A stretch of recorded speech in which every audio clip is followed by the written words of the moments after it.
Barkley joining us today. What's up, man? How you doing? Man, I'm doing great. I am doing great. Thank you for having me. I look forward to doing this show every year. I'm glad you're back. Damn. Thank you, man. You didn't call me when you didn't have a job. I'm glad. Damn. Hey, listen. If I would have called you when I didn't have... I'll buy dinner. You don't have to avoid me. No, listen. I would have called you because at that point I needed a loan when I didn't have a job. So, I was letting you off the hook. I said, Chuck, finance me for a couple of years. I'm gonna charge you interest too. I'm not gonna screw you like the banks do, but I'm gonna charge you a little bit of interest. All right. Well, listen, it's great to have you. It's been a while, and I know people are used to you coming in the studio and doing this when we did it every year for I don't know how many years. You always have fun doing it. Like when I inquired about you doing this, you right away you're in. Yes, sir. I can't wait. Now, what is it that you like about this? The people. You meet the most amazing thing is the people I've met. Man, it's crazy. I've been here since 1984, 85. I think about my Armenian brothers, George and Ronnie. I think about Chandy, my girl Freeman. I think about my girl Heather. I mean, there's so many crazy, amazing people that I've met since I've been here. I mean, think about that, man. It's weird. It's weird. Thinking I've been here 40 years. It's kind of crazy, isn't it? Here's the thing that probably people nationally don't know. You make this your home half the year. Like, you come back here all the time. I live here during the summer because they got the best golf courses in the country. I mean, I would say that Pennsylvania, Philly area, and probably New York have the best set of golf courses in a 45-minute range out of any spot in the world. And I actually like the city of Philadelphia. They got great restaurants. Quit sending people out telling me. Don't tell people, Ryan Christopher, don't be telling Mike Missanelli I was in. I'll come over there. That's your spot. That's an obscure spot. I pass it all the time. I've been there a few times. I go to Ryan Christopher. I go to Morton's a lot.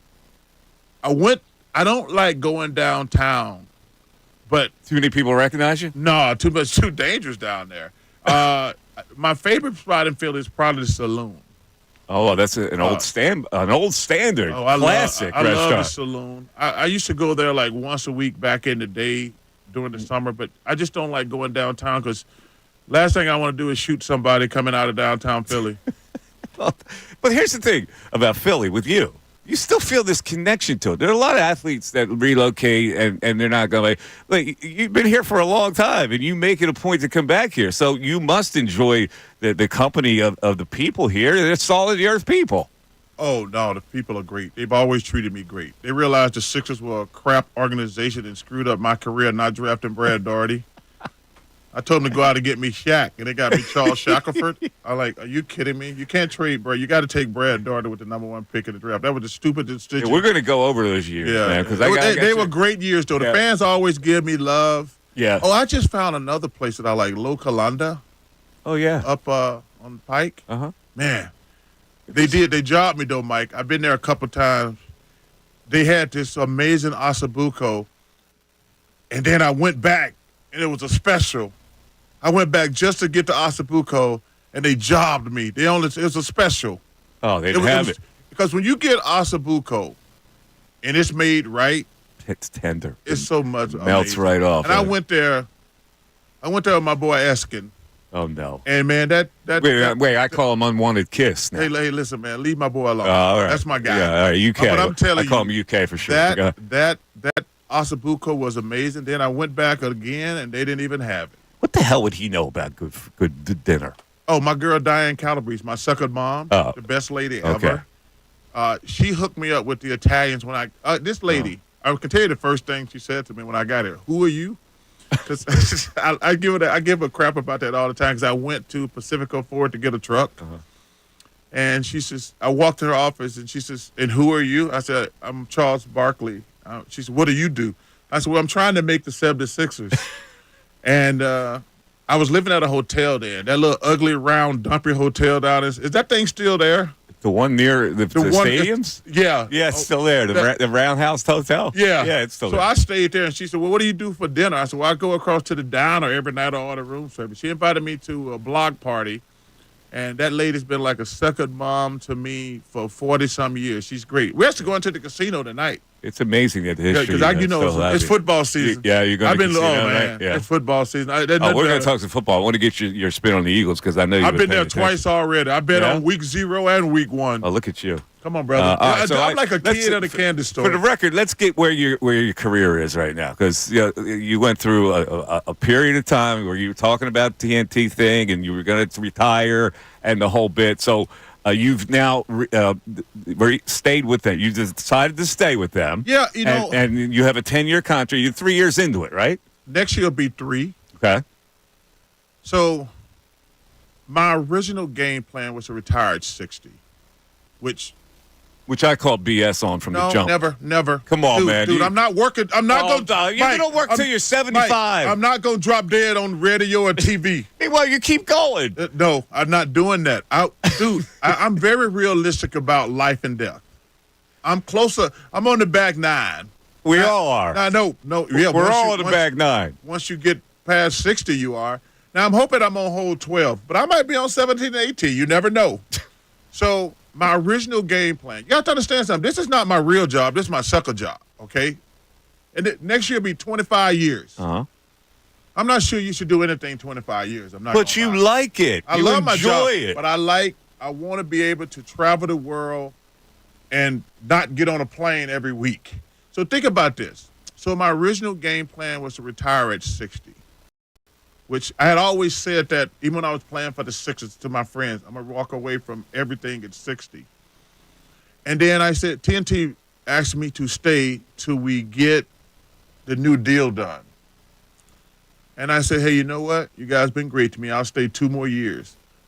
Didn't know they were going to screw it up, because I thought it'd be a great way finish out next year, turn over to Vince Carter or Jamal Crawford, who are both fantastic, and walk off into the sunset. And then them dummies lost the contract. I'm like, how dumb can you be to lose that contract? So then in my contract, they had to come up here, make me an offer to take a pay cut. I said, well, don't waste your gas mileage on the plane, because if anytime you start a conversation with pay cut, you're out. You just wasted. I said, hey, I can tell y'all no from Atlanta. Actually, you know what's funny about it, Mike? They were actually at the Olympics, and they says, your contract said we got to make you an offer ASAP. I said, yeah, but don't worry about it. I'm not going to hold you to that. He said, well, we're not going to take it a chance. Your agent might be a jerk. I said, first of all, my agent worked for me. I don't work for him. I said, guys, enjoy the Olympics. It's great. The Olympics are the greatest sporting event in the world. I've said that many times. I said, wait. They're like, no, we're flying back. So they come to Philly, and I'm thinking, guys, it's been a great run. Let's go out on top next year. Let's have a great year. And then I'm thinking they're going to say, thank you, and thank you for everything. Let's just have a great year. And they're like, we want to keep doing the show. I said, what do you mean keep doing the show? We don't have basketball. I was like, what are we going to talk about? What are we going to do? They're like, well, we haven't figured that out yet. We got a year to figure it out. And I'm sitting there looking at these 2 dummies like, wait, we're going to do a TV show, and you know how to work. We can't even show highlights. We're probably going to have to pay highlights. Uh-huh. I'm like, and I know some people in sports, for a 2-minute, like, golf thing, you have to pay like $300,000. Can you imagine? The NBA really hated us, number one. They don't want to be with how much they charge us for highlights. So the only good thing about this, there's one good thing and there's one bad thing. I got to keep 200 people jobs for another year. I know that was important to you. That was really important to me because, Mike, I got to tell you something, man. My heart has been breaking for the last 6 months to a year because I've never not worried about, like, so I'm really friends with these people. We've been together for 24 years. And we go out and drink and after the show and other times, like when stuff is happening. And to hear them talk about not having a job, having a family, and having a mortgage, and not having a job. I was sitting there having anxiety, like, man, I don't even know what that feels like. But to hear my friends talk about, man, I got a mortgage and kids and a wife and no job coming up in 1 more year. So When the opportunity arose for me to keep their job for at least another year, I said, no, I'll stay for another year. But I said, guys, I'm not just going to keep working. I'm not just going to keep working so these people can keep their job. Because, Mike, I've had a great run. I've been so lucky and blessed. When I came here at 21 years old, and I was staying at that dumpy-ass hotel down there on Passyunk Avenue. It went in a circle, which is weird to think about it now. Going to that diner every day across the street, I never thought 40 years later my life would be this amazing. That's one of the reasons I love. When I came here, man, I met so many amazing people, and they're still friends to this day. So I'm blessed and lucky, man. I've had a great run. Okay, so just to get back to that, you're coming back on the show for a year, but you also said that you're going to stay with them the rest of the contract. I don't know how. No, I'm not staying for the rest. You're not? No, I am not. Well, so wait, you're just doing the 1 year? I'm gonna do next year and the year after. They're gonna have to figure something What's the out. year after going to be? That's what I'm saying. When I'm sitting in this meeting, they're like, we don't know what we're gonna do, but we want to keep doing the show. Okay, so they think they're going to keep the show going beyond this year, at least one more year. Yes, but I'm asking about what the hell are we going to talk about? Well, that's your problem. That's their problem. That's their problem. That's your problem. Hey, listen, that's their problem. Only thing I know, on the 1st and the 15th, I'm going to be by the mailbox. All right, let's take a break. We'll come back. We have so many things to talk to you about. I still want to flush this out because you turned down a lot of money to go elsewhere. I want to talk about how much that was. You going to give that up? Sure. All right. 610-632-0975. If you want to talk to Charles Barkley, he'll be here for the whole show, and there's so much to talk about. I'm Mike Missanelli. We're back after this.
Show today, Charles Barkley in co-hosting. We always have fun doing this thing. We got the Eagles tomorrow night. We're going to talk about Chuck's view of what the Eagles are in a little bit, but just piggybacking on the story you're telling about TNT. So obviously, the networks come in like sharks, right? They want to swoop in. They want to steal you guys away, the whole bit. So, so how many networks did that? All of them. I used the last 3-4 months to meet with all the networks because I wanted to know. Number one, I told them I was going to be very patient making a decision because there's no rush. Because I knew I had at least a year, so I met with all 3 networks and talked about. Because what's going to be interesting is what people got. Mm-hmm. Even if we had kept the NBA, we would have lost probably one night a week, and we would have lost the conference finals. So I had made up in my mind, and I was very honest with them, if I continue to work, it's going to have to be a perfect scenario for me. I'm going to have to work very little. I said, I'm going to have to work very little. So I was like, I'm planning on retiring. I'm going to stick with that. But I need to know all my options with all the networks. So I said, hey, I ain't got to make a decision for at least a year. At this point, a year and a half. But I used the last 3 or 4 months to meet with all the networks, and they were all great. It was very humbling that all of them wanted to talk to me, and it meant a great deal to me. So I'm just like, okay. Okay, what? Okay, let's see what happens. And then, all right. So at this particular point, could you have accepted an offer from somebody? No, I would have had to wait. But I had already a couple of years. No. At that point, because I thought we were done after next year. Yeah. I didn't know we were going to keep doing the show. Okay. So I thought I was done after next year. So I said, like, well, I know I'm going to get fired. I ain't going to wait till I get fired to start meeting with potential employers. So I was very patient. I said, guys, let's sit down and talk. I said, let's get together through the middle of the season, and then let's figure out what. Because, like I say, I don't think anybody knows what everybody gonna have going forward. We have zero idea what Amazon's gonna show. Like I said, they had already told us at TNT, even if we retain the NBA, because right now we had the East-West alternate with ESPN every year. We're gonna lose that. I guess Amazon's gonna get it every other year. Mm-hmm. And, like, right now we do Tuesdays and Thursdays. Amazon probably going to take one of those nights. And they're probably going to take the in-season tournament. So it was a lot of moving parts. But I want to make sure. The reason I put the thing in my contract that I could be a free agent after 2 years, they could have just – I don't want to just get fired and don't have anything, just stand there looking like an idiot. So I want to make sure I was a free agent. They gave me some pushback in the beginning. That's why I'm not signing the contract. They're like, no, we need you to negotiate the new deal. We want to make people think you're not leaving. I said, well, number one, I told y'all I was leaving. But they're like, the public won't know you're leaving. And I said, but what if y'all lose it and I want to continue to work? They're like, we'll figure that out. I said, no, we won't figure nothing out. We're not figuring nothing out. I'm going to cover my ass. I want to be a free agent. And they said, well, we can't let you do that. I said, well, you ain't got no choice. And then they says, well, what if we make you an offer? And I said, you can make me an offer, but if your offer is pay cut, you're just wasting your time. Okay, so what kind of money we talk? You signed a contract, 10 years, $210 million. I can do some math on that. It's $21 million per year, right? Yes. But that's not contract's not going to be played out, so you're not going to get that 210. Right? Are you going to get all that? If I stayed, I would. If you stayed. Yeah. But so now what kind of money are we talking about? Are we talking about more money than that these networks are offering you? Yes, a lot more. And you're going to quit. You're going to stop working. Mike, you know what's interesting you say about that? I'm so glad you said that point. And I've said this before. Why does everybody only think about money when they're thinking about things like that? See, well, what are you thinking about? Well, I'm peace of mind. I'm thinking about it. I already got peace of mind. Let me tell you something. I've been here since 1984. If I don't have enough money by now, I'm the biggest damn fool in the history of civilization. Okay, let's get that out the way. But you still drive a hard bargain. People want you to do a commercial. You go, I ain't coming out of the house unless The dollar signs are this, right? You still like money? I do like money, but that's when I was working. We're talking about going forward, and I'll be 62 years old. So you're young. It's Man, hey, 62's listen, not man, old. hey, Look at listen, you. man. Ain't nobody 62 young. Let's get that out the way. You don't look old at all. Well, thank you. Just I'm not wearing makeup. Yeah, but Mike, seriously, man, I don't want to be 70 years old still on TV. I bet you will. No, I'll bet you right now listen, on this show. That's gonna be. I'll probably be dead by the That's time. gonna be the easiest decision. All ever. right. Well, we shall see about that. Now let's talk about. I tell you, just think about it. I do TV for 10 more years. I should run for president. I mean, I think you should actually. I'm not running for, I wish. I think you should. We'll talk about that in a little bit. But here's the thing: this show that you do. First of all, you're one of the most recognizable people in the world, right? And everything you say gets reported nationally. It's an amazing phenomenon how important you are as a person right now. You're disarming. People like what you say, and everything you say makes news. How do you feel about that? Well, I take it as a great responsibility because I'm very aware how powerful television is. Radio is powerful too. So I take it with a great deal of pride. I would never lie to the public. Now, that does not mean you're right all the time, but you can't be full of crap. Like, you can't be saying stuff to get clickbaits, because I want people to say, I don't agree with that dude, but I know he's not just saying stuff to piss me off or make me go on the internet or call into a radio show. Like I say, I am going to be as honest and fair as I possibly can. I think I owe the public that. So to answer your question, I take a great deal of pride that whatever I say is going to go out there. And I really want people to say, in my heart, I want people to say, you know what? I agree with him or I don't agree with him. But you know what? He said what he meant, and I just disagree with him. But he was not trying to get clicks. So I take it very serious. I think I believe you do, and I believe you say those things with the honesty in your heart. I try to do the same thing on this radio show, but this show that you do inside the NBA is a phenomenon, and people are really going to miss it.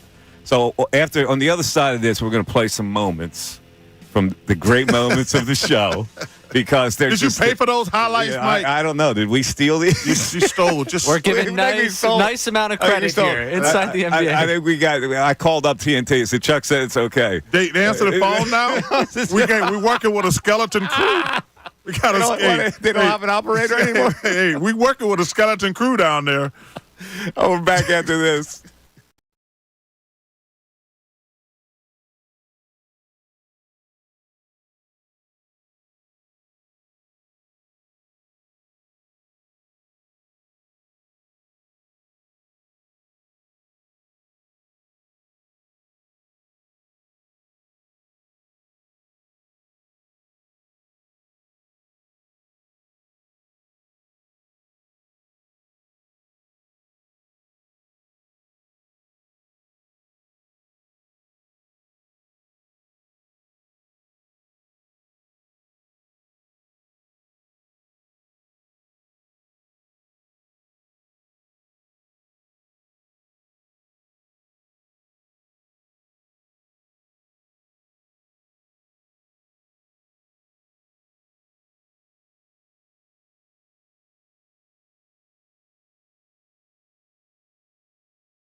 can do. There's nothing you can do. I am in such heaven that football season started. Between Valley Forge and my bookie, this is the greatest time of my life right now. I know it is. I love it. I know it is. I couldn't wait to get that week 0 was like a little appetizer. Last week was full bloom. And now starting tonight, there's nothing can screw me up for the next 6-7 months. Anyway, that band was My Chemical Romance, so we were about to get rocky with that. But My Chemical Romance. My Chemical Romance. Romance. Band? Yeah. Well, you play when it starts to get rocky here. I mean, can you push that forward? It starts to get a little crazy. Here, this song. See, sounds like a big orchestra, the whole bit. Oh my God! Come on, Chuck, you got to get into the white man music. I'm into country music right now. Oh no! I'm going. You are? I am. But Dan and Shay is probably my favorite band right now. Kane Brown. I heard Post him. Malone. Kane Brown, good golfer. I don't know. Who's that country guy that was a good golfer? Was in the tournament with you guys? Was it Jake Owen? Might have been Jake Owen. Yeah, but Dan and Shay and Kane Brown, I'm on fire right now. And I'm gonna tell you something. It's something about this dude, Post Malone, man. His voice is interesting. He's very interesting. He is. Yeah. His voice is amazing. All right, there's a guy named Teddy Swims. Teddy Swims. Where does he swim to? I'm telling you, he looks like Chris Stapleton. Really? I don't even know who that is. You don't know who Chris Stapleton is? No, I don't know who Chris Stapleton is. Come on. Where you been living?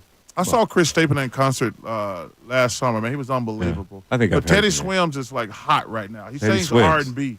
All right. Teddy Swims. I'll look up Teddy Swims. Play Teddy Swims one of these returns. Yeah, right? we'll have Teddy Swims. Yeah, right down as our producer. There you go. Play Teddy Swims. They're going to think that's like, is that a white guy?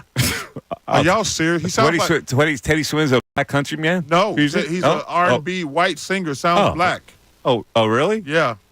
He's an R&B singer. He's a white R&B singer named Teddy Swims. Unbelievable. Got the voice of an angel. All right. I'll check that out. 10 o'clock hour brought to you by Window Nation. Take advantage of Window Nation's 50% off sale on all style windows. No down payments, no interest for 12 full months. Just call 866-90-NATION or visit windownation.com. All right. So the golden moments of this show, which to me, it's can't miss television. Now, I'm the biggest cynic on earth, but your show is so wildly entertaining.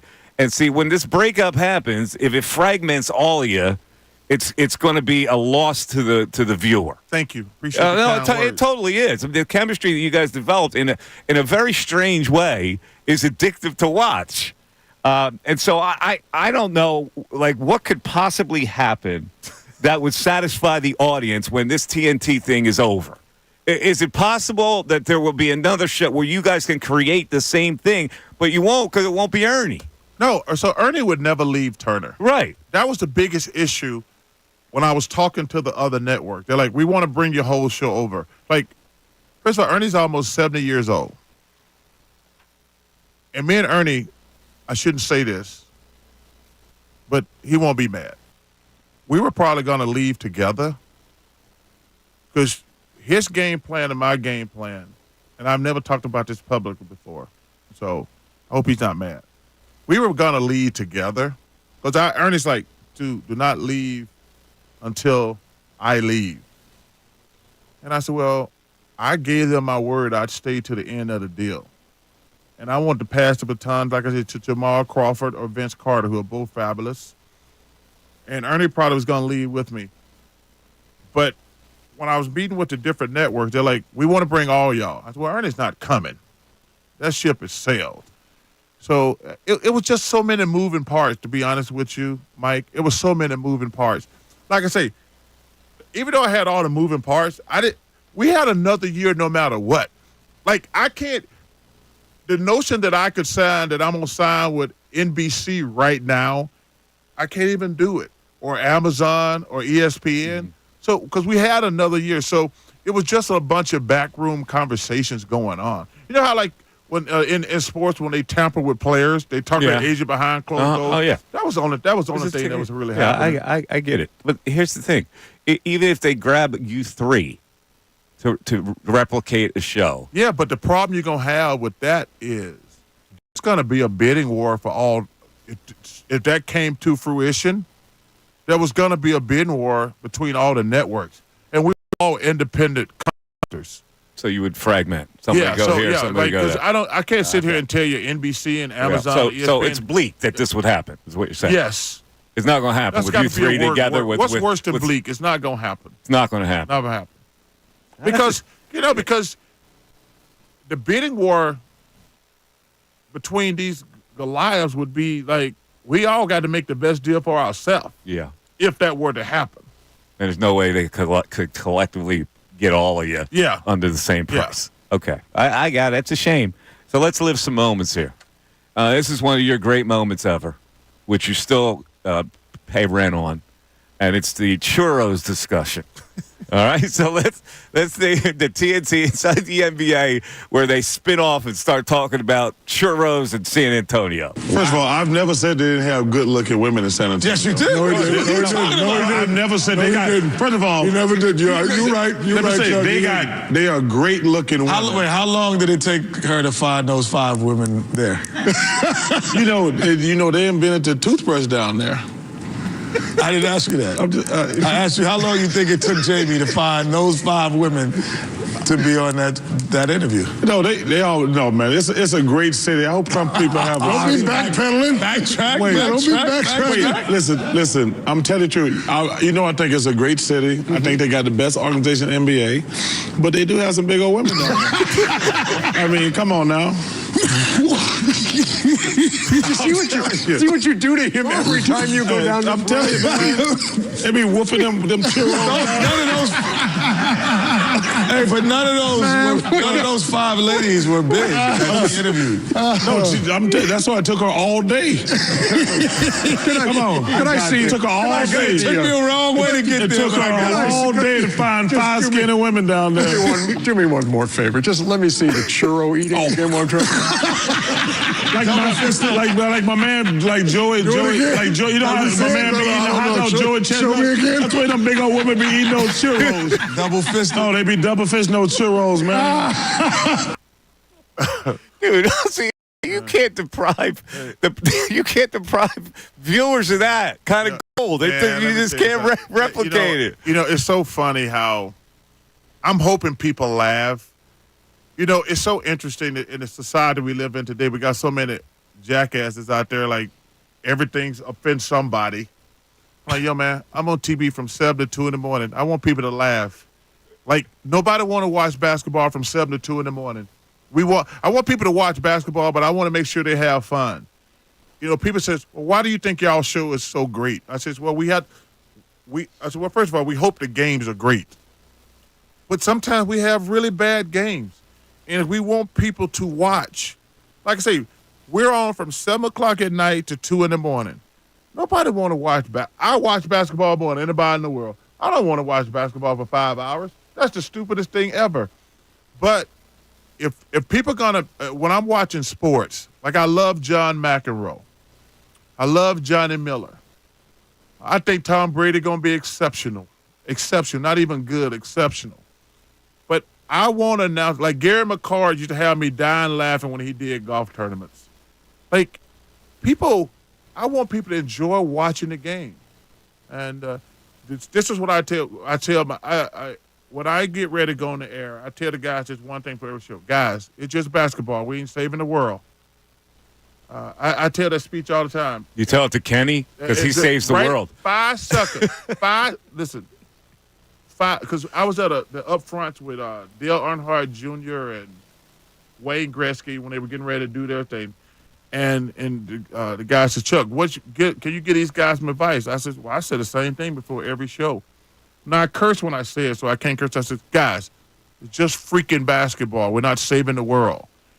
And I said that when they start counting down, they said 5.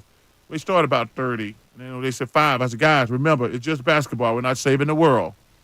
And I want people. So there's 2 different audience that I'm trying to reach. Okay, we automatically going to get the basketball audience. Okay? That's automatic.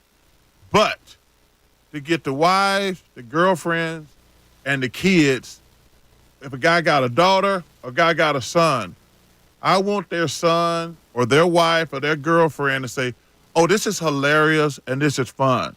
Because we automatically got the basketball audience. But people want to do stuff with their significant other or their kids. Yep, I think you have the right mindset for it. But I was listening to that clip. You literally make Shaquille O'Neal choke on laughter, right? He loses it completely. But you also make him mad, which is even better. I see exactly how you're working him. He doesn't know where it's coming from. You work him, and he responds every single time. Right, play the one where Chuck cuts off Shaq and upsets him. Something. Hey, let me say something. I want to say this one thing. I think No, he's only got a minute. You don't want one quickly. They're gonna put Alex Lynn on Joker, I think, more because I think his size is as great as Cantor is offensively. He's not a great defender. I would put Alex Lynn on Joker a little bit more. Alex Len doesn't play for the. No, I mean, what's Myers Leonard. Myers Leonard. My bad. Hey, listen, all you white folks look alike to me. Get y'all Myers Leonard. Okay, thank you very much. Do me a favor, go back over there. He won't take up the whole No, You got 30 seconds. I'm not saying nothing. I'm not. No, Portland has lost I'm not. six. Portland has lost 6 in a row in Denver, Shaq. How we do that all the time. It's supposed to be 1, 2, 3. I know, but look, we've got time. We've got time. Go back over there to know it all. Oh, jeez. Go ahead. I this crew I'm dealing with here. Shaq, I understand what you. I understand. I'd put Alex Len. Why would you not let the guy have his minute? I would put you had to make a point. Disrespect me again like that. Right. You had to make a point, and then you say the wrong game. And then you, Come on, man. then you want to put an Atlanta Hawks. That's the greatest center. That might be the greatest center I've ever played a game. I put Atlanta Hawk in the game. We know we're gonna win. Yeah, Myers. What else you want to say? What else you want to say? Talk to Noah. Yeah, we should have put 9 minutes. You're gonna take up 8 minutes and repeat your damn self. Mr. Sensitive. No, ain't no Mr. Sensitive. Do it again. I'm telling you right now. He gets all pissy to the point where now he wants to fight you. Do it again. Hey, he would not. You see how Kenny's poking the bear? Yeah, of course. That when Shaq is one of the most sensitive people. That's hysterical. And when we get him going, like sometimes Kenny get him going, and I get him going, and you can see Kenny's just jabbing, and there's nothing better. Like he didn't speak to us for like the next week.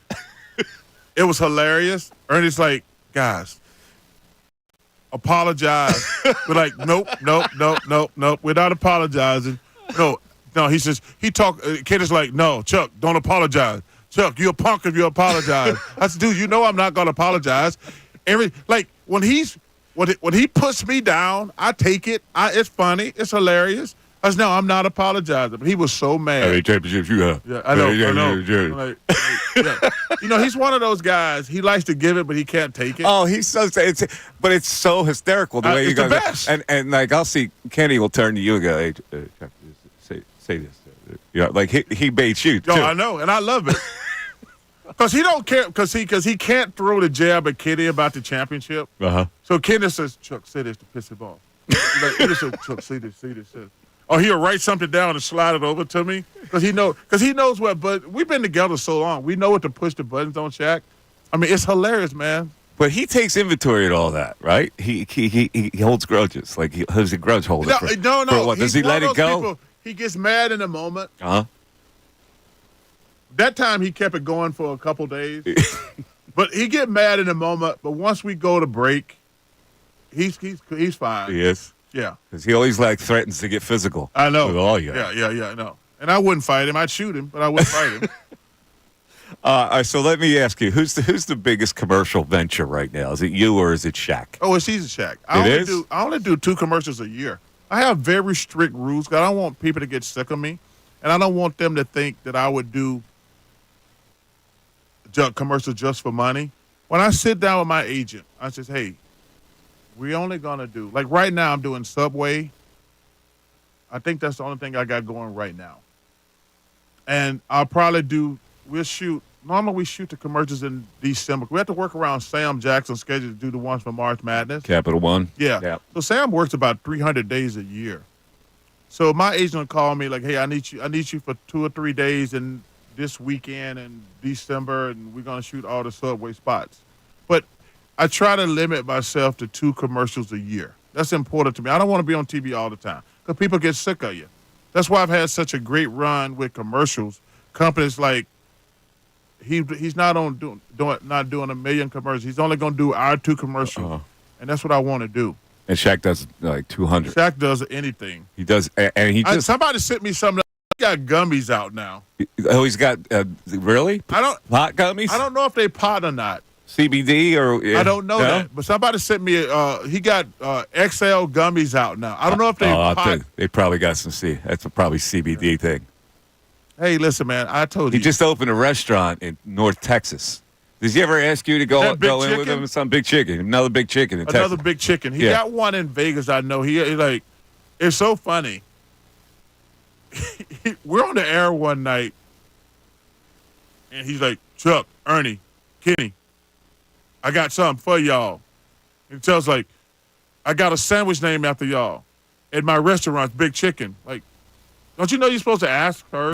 You just can't be naming products after people. You know, when I don't care. I said, dude, feel free to name. I don't care. Yeah, but it's I'm up another Big Chicken. Big Chicken in North Texas. Somewhere in North Texas. He just opened one. Had a big opening. I've been to the one in Vegas. Yeah? What do you think? What do you think of this Big Chicken? Dude, see, I was going to get in trouble just there. Because, you know, everything about the sense now. I was like, dude, I'm black. I like chicken.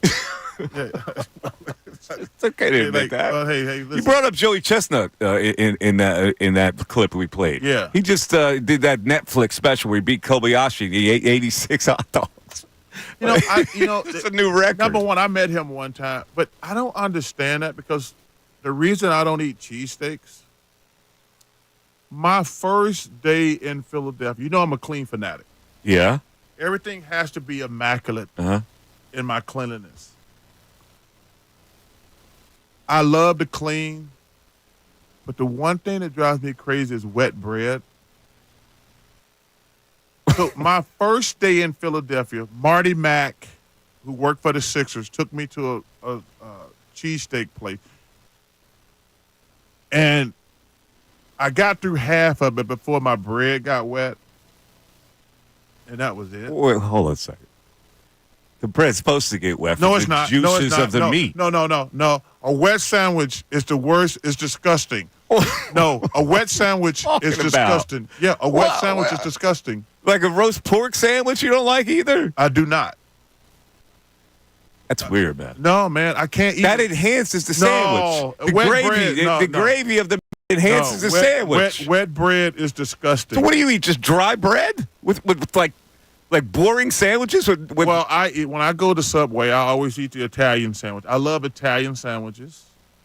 That bread's wet. They got like oil and vinegar stuff on it. It's inside the meat. It's not on the bread. It's toasted. The meat and the pepper jack cheese is toasted. So the liquid doesn't ever touch the bread? I don't want the liquid touching the bread. Yes. No. How's that possible? No, I'm telling you. Now, there's a meatball sandwich that I take all the meat off and I dip the bread in the tomato sauce.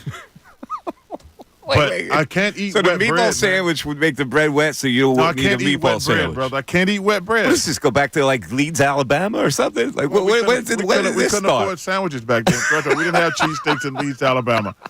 I guarantee you, there's never been a cheesesteak in Leeds, Alabama. But there's got to be wet bread somewhere. Dude, you can't eat wet bread. It doesn't even have to be a cheesesteak. A sandwich has to be. If I'm eating a sandwich, do you put mayonnaise or mustard or anything like that? That's wet in the bread. It doesn't get that wet when you put mustard and mayo on it. But I will tell you this: you have to put. I've had a sandwich and I peeled the wet bread off, but it's disgusting. Dude, that's weird. Dude, I'm not weird. I can't eat wet bread, that's brother. Weird. That's one of the strangest things I've ever heard. A meatball sandwich where the bread's not wet. No, call Subway. See if they can pull that one off. I only eat one sandwich at Subway. That's the Italian. The Italian, which has oil and vinegar on it, which is going to leak on the bread. It's on the meat. See, I'm just telling you, it's on the meat. All right, man. Get to the bread. Okay. I'm eating it fast too. That's all I need to know. You don't like wet bread. Nobody likes cheesesteaks. It's a communistic plot here I'm involved in. You don't like cheesesteaks. You're a true tried Philadelphian. Chicken cheesesteaks I can deal with. Oh, because it's not as much moisture. Not as much moisture. Because I don't get any sauce on it, and I put hot sauce on it. Meat, I don't. All right, let's take a break here because we're talking football. You ready to talk football? I'm ready for You ready football. to talk football? You ready to talk the Sixers? Yes. You ready to talk the new arena and all that's going on with that? Why they need a new arena? Oh, you don't think they need one? Why they need a new arena? Oh, we'll talk about that issue. It's coming up with Charles Barkley. I'm Mike Missanelli. He'll be here all day. We're having fun. Back after this.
Charles Barkley today co-hosting for the entire show. And we will get to your phone call, so just write down the number.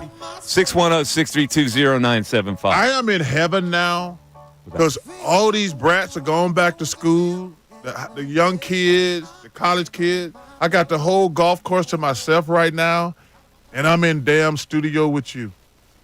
I've been playing in soup all summer. I've been playing in soup. It was so damn hot this summer. Yeah. And now the weather's changing. I'm hoping I got like another, because we start in about 6 weeks. Uh-huh.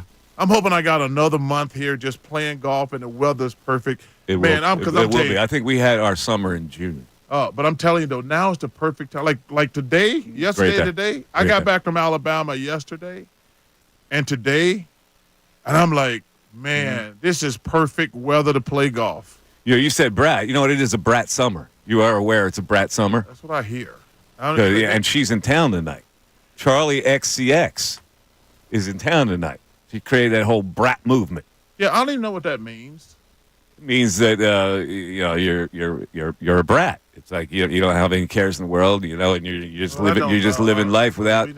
Hey, listen. Let's just. What's the song? Ray's young enough. What's the Charlie XCX Let's try to be better. We're in a very crucial time right now in the world. We need to band together and make the world a better place, because this election, and man, this is just the next 2 months, 3 months are going to be brutal. If I had please, can I just watch TV without seeing a political thing? Yeah, you got all kinds of ads going. Oh one after another. It's like dueling you got ads. The local ones and the national ones. I'm like, yo, man, can y'all please stop? You got all the signs in the neighborhood. Oh, my God. This one got this endorsing this candidate, this endorsing this one. Yeah, it's interesting. I always laugh, though. I normally would talk about politics with you. No, but no, because it's interesting to me. I wonder why people think just because they got a damn sign in their yard that's going to make me vote for somebody. It's kind of like celebrity endorsers. Like, just because you bring somebody to the Republican convention or the Democratic convention, like, yeah, I saw Hulk Hogan at the convention. I'm going to vote for Trump. And, no, I saw what's name at the Democratic convention. I'm going to vote for Believe Kamala. it or not, that does influence people. Yeah, you listen, man, let me tell you something. If you vote for somebody because a celebrity said it or somebody got a sign in your yard, you're just a freaking idiot. So if I said vote for somebody, they'd be an idiot? No, you vote for who you want to. But that's what I mean. Like if I endorse a candidate, you're calling me an idiot? No. Just because you put a sign in your yard. Oh, you know what? I was driving down Lancaster the other day. This guy had a sign. I never even thought about it before. But now I saw that sign. I saw that sign. Or, you know what? I just saw what's the name at the Democratic convention. Oh, that's gonna do it for me. Oh, I just saw Hulk Hogan. He took off his shirt at the convention. Let me just run right down there and post a vote right now. We got some damn fools out here, man. And then we got my man who said, J.D. Vance said that. Your man? No, I call him your man. Yeah, man. The man said that people with no kids shouldn't vote and people with more kids should get double votes. I'm like, don't get me started on that guy. I'm like, come on, man. Please don't wind me up on that guy. Please. Are we really gonna say that women shouldn't get votes if they don't have kids, and women who got multiple kids should get more votes? Come on, man. What kind of alternate universe are we living in? Yeah, you're right. All right, let's talk some sports here. All right. First of all, we got to talk Eagles. I know you follow it. I'm a big Eagles fan. Hey, first of all, Mike, you fan. got the best job in sports right now. I know. It's a hot time in Philly. Between the Phillies, the Eagles, and the Sixers, they don't have a chance to win. They got a great chance to win. I'll be totally shocked, and I think you would be too, if all three of these teams don't have a deep playoff run. I mean, I really mean that sincerely. If all three of these teams, if they're not conference finals, World Series, NBA final, conference finals for the Sixers, Super Bowl for the Eagles. You think the Eagles are Super Bowl contender? I do. Let's stay with this, all right? Talk to me about what you see with the Eagles right now, because tomorrow night they open the wrapper on the season. I thought that last year, Coach Sirianni, that's his name? That's his name. I thought he screwed up. I'm the dumbest coach in the world. I'm gonna tell you why I think he did that. I think that when he lost, this is just my opinion as a layman, just sitting back watching. I thought that when they lost them two great assistants who got head coaching jobs, I think he just gave the job to just friends. I don't think he did let me open it up. Mm-hmm. Now you can eventually hire your friends, but you should open it up. You just never know. Because when you fire coordinators in the middle of the season, you know you're not doing a good job. They never fire coordinators in the middle of the season. They never do that. They fired both of them. Yeah. That tell me, and like I say, it tells me he's a good guy.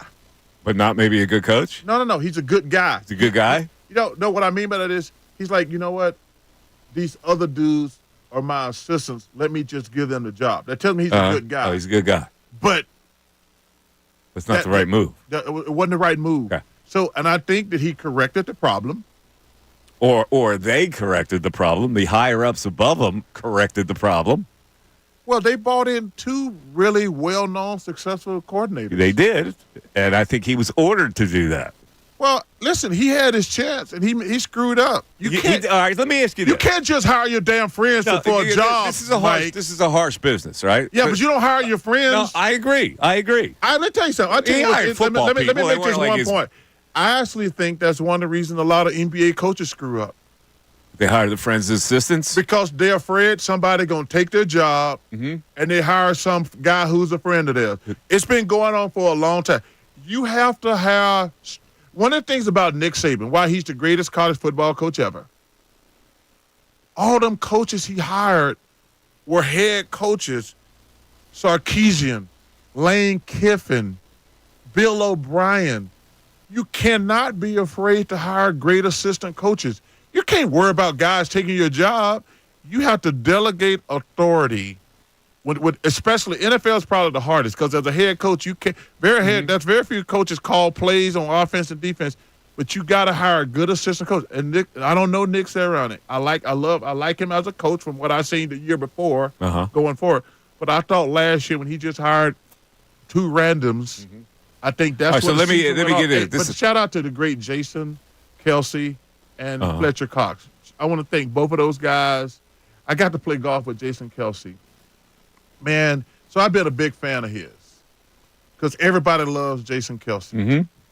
And Mike Quick, who I love to death. Shout out to Harold Carmichael also. Good player, hey, Mike man, Quick, by the way. Let's play golf with Kelsey. One of the great days of my life this summer. Yeah. Well, he told lots I heard good he stories. I heard he was a great guy, but I never met him or spent time with him. But I know because I know his brother really, really well. And I had been out with Travis a ton. You been out with Tay-Tay? I have not been out with Tay-Tay. I met Tay-Tay back a long time ago. Just said hello one night in New York. And you know what's so weird about that? Actually, the night the idiot Kanye West ran on stage on her, I was out at Del Frisco's in New York, and I was leaving, and I had no idea any of that crap had happened. And her mom were coming in around 10:30, and me and a couple of the boys were leaving. And I said, hey, congratulations, success, blah, blah, blah. But she was awesome. But I'm telling you, man, the Eagles, not only that, I'm talking right now, we're going to the Super Bowl. Wow.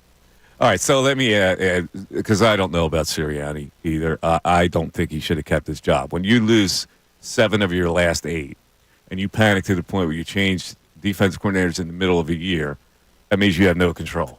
I mean, that means you can't fix a situation. So I don't believe he deserved to come back. Now that he's back, we'll see what happens. You lose 7 of your last 8 with that team starting out 10-1. Should he have come back as the coach? Well, I think you give him another chance. Okay. The guy who had you in the Super Bowl 2 years ago. Okay, that's fair. Yeah, but my thing was, he was trying to be a good dude.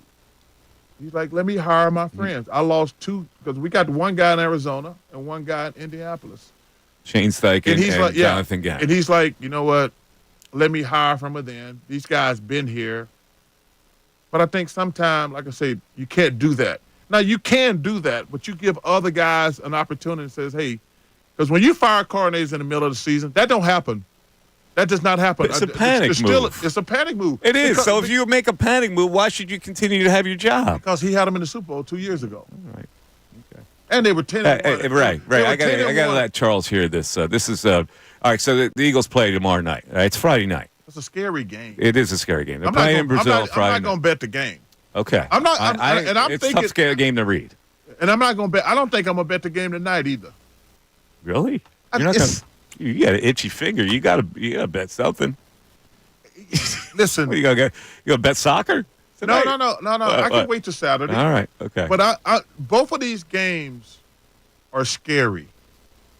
Because, like I say, one reason I like you have to be patient because you base it like this college football thing. Everybody's basing these rankings off what happened last year, but the teams are totally different. Like I bet against Florida State twice. Did you? Yes. All right. Because they're number 10. I said, well, how can they be good number insight. 10? They lost all their players in the draft. Good work by you. Yeah. All right, we're gonna take a break. We're gonna come back. I want to play a Nick Sirianni soundbite where he talks about the importance of a Friday night game. Okay? All right? Prepare yourself. Put on your seatbelt. Mike Missanelli Show with Charles Barkley all day. Back after this.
Carried away with some. So they get country music playing in your honor. There you go. That Dan Shay Bigger Houses. If y'all, hey, listen to that. That's like my favorite song right now. But it's a great song. Not a bad song. I could get in. If I gave country music a chance, I would probably. It don't even sound like country music. Yeah. And, hey, I watched this thing last week. I was a big fan of Toby Keith. Mm-hmm. And I think he was a terrific person. I only met him a couple times with Roger Clemens, and they did a special last week on Toby Keith, and it was phenomenal. They had all the country singers do a tribute. It was pretty cool, man. It was really cool. Was your Roger Clemens you met there with? Roger Clemens who introduced. You got a lot. You got a lot of celebrity friends. You've dropped about 54 names so far. See, I have this argument with my friends all the time. Why is it my fault y'all don't know anybody? Like, just because y'all don't know anybody, I hang out with famous people. Like, every time they're like, dude, quit dropping names. I said, wait a minute. I know you hang out with famous people. Y'all don't know anybody. It's not your fault. Hey, listen, I get penalized. I tell people, wait, is it my fault you don't know anybody?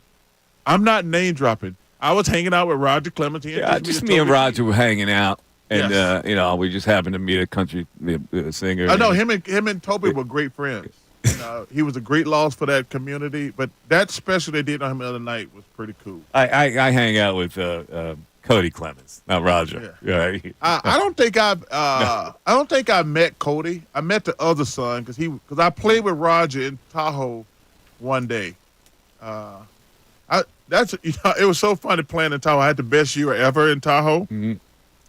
So I was playing with Albert Pujols, Roger, Trevor Lawrence. I'm not normally I'm clicking them down. I'm trying to get to. If we get to 100, I'm trying to get to 100 celebrities that Charles hangs out with. Normally I play in. Can we do that? No. Normally I play in the losers bracket. I had my best tournament ever. You did. I heard you did. I did. I came in 52nd, and I won a lot of money for my friends because this is the first time I won a bet top 70. Yeah. Because the last 2 years I came in like 72nd. But this year I came in 52nd. I'm playing great right now. But what's really funny, I had never played with some of these guys before because I'm like in the bottom half of the bracket. Uh-huh. It was hilarious playing with these guys. They're like, Chuck, we ain't never played with you before after 30 years. I said, because I've never been in the 50s before. I'm glad to hear your game is better. By the way, I'm playing. I'm still playing. Better than you. You are. At this point, you are. Okay. However, I'm still playing in a hardball league. I'm playing in a baseball league. It's still going on. We're in the playoffs now. Wait, you play? First of all, your body looks great. Yeah, I know. No, I've lost a lot of weight. So anyway, I'm playing in this baseball league, and I have batting practice today. So my buddy Ed, baseball, hardball team. Aren't you too old to be playing baseball? I am, but I still grind it out. All right. Man. So wait. My friend Ed, who's on the team with me, says, tell Chuck that I'll get Franco to make him Asabuco at La Locanda if he can hit more balls into the outfield than you. So we have batting practice today. You want to come over and take some batting practice? Actually not. I actually got to get out of here quickly. Oh, you do? I got Stanley Steamer coming over today. I'm getting. Stanley Steamer can't work alone? I'm not going to trust him in my house. You going to trust Stanley? Hey, Stanley's all right. I got memorabilia. I got 2 jerseys in my house. I would pay green money to see you hit baseball. I got Stanley Steamer coming over. Go ahead. Then I'm going to the casino tonight. Oh, okay. You're busy. Shout out my girl Diane and Renee, my 2 angels. Renee's the cooler. I call her the cooler. Renee's the cooler. Her husband Ronnie, but Renee's the cooler. But Diane's one of my favorite people in the world. But yeah, I got so. So you're not going to take BP today? No, I'm not going to take BP. All right. But have you ever taken batting practice? You know, I got 2 Philadelphia jerseys. The only 2 jerseys I got. Mike Schmidt. Nope. Brian Dawkins. I knew that was one of them. And Ron Hextall. That's right. They're your 2 favorite guys. They're my 2 favorite Philadelphia athletes all time. We're going to get some phone calls in here, but before that, I want to play Nick Sirianni because yesterday or 2 days ago, he was talking to the presser last time before they got on the plane to go to Brazil. By the way, does that plane have all first-class pods? I was looking at the plane. Is there a big plane? It's a normal plane. You know, the first-class pods when you go overseas and stuff? Could that be a plane full of those? Or just It can't be all of them, right? Can't be all pods. That's a good question. The practice So squad I've been gets to in a sit first-class normal- pod flying overseas. Well, I only but these are like 53 guys that have to be in there. They don't have 53 pods in an airplane, do they? Those pods that slide back, it's like you turn them into kind of a bedroom. What are you looking at? Somebody trying to get in touch with you?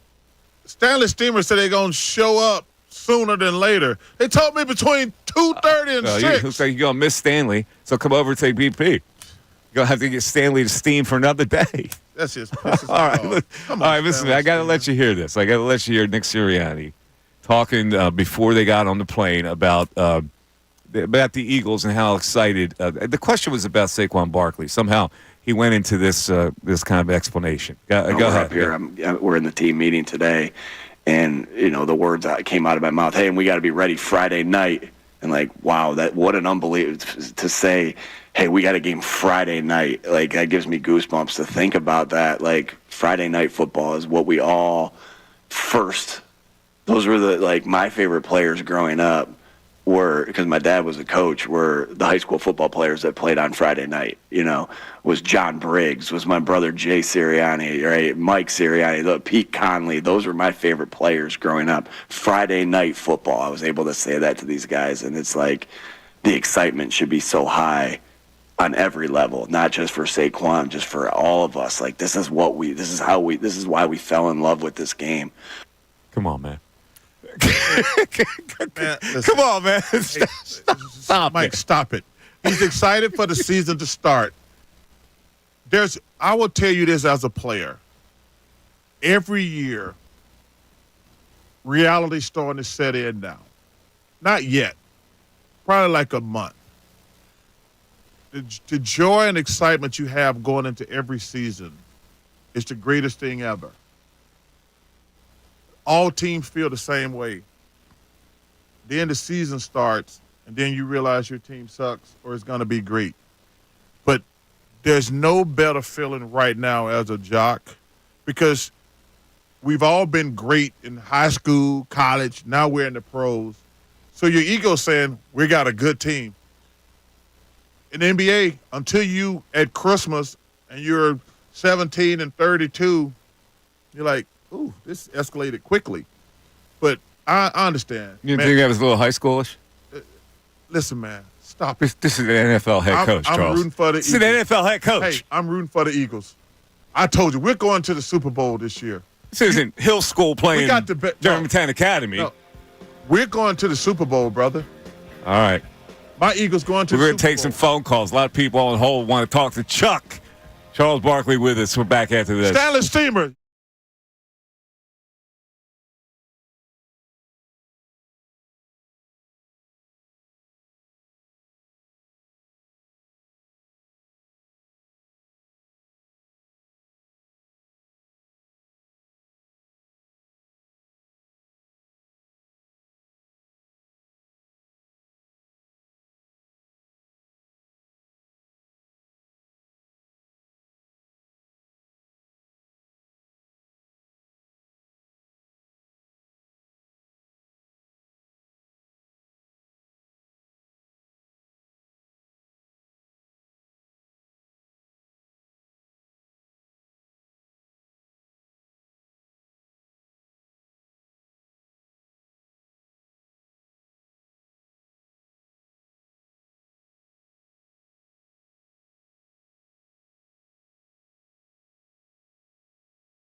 song. This is who is this? Sublime with somebody?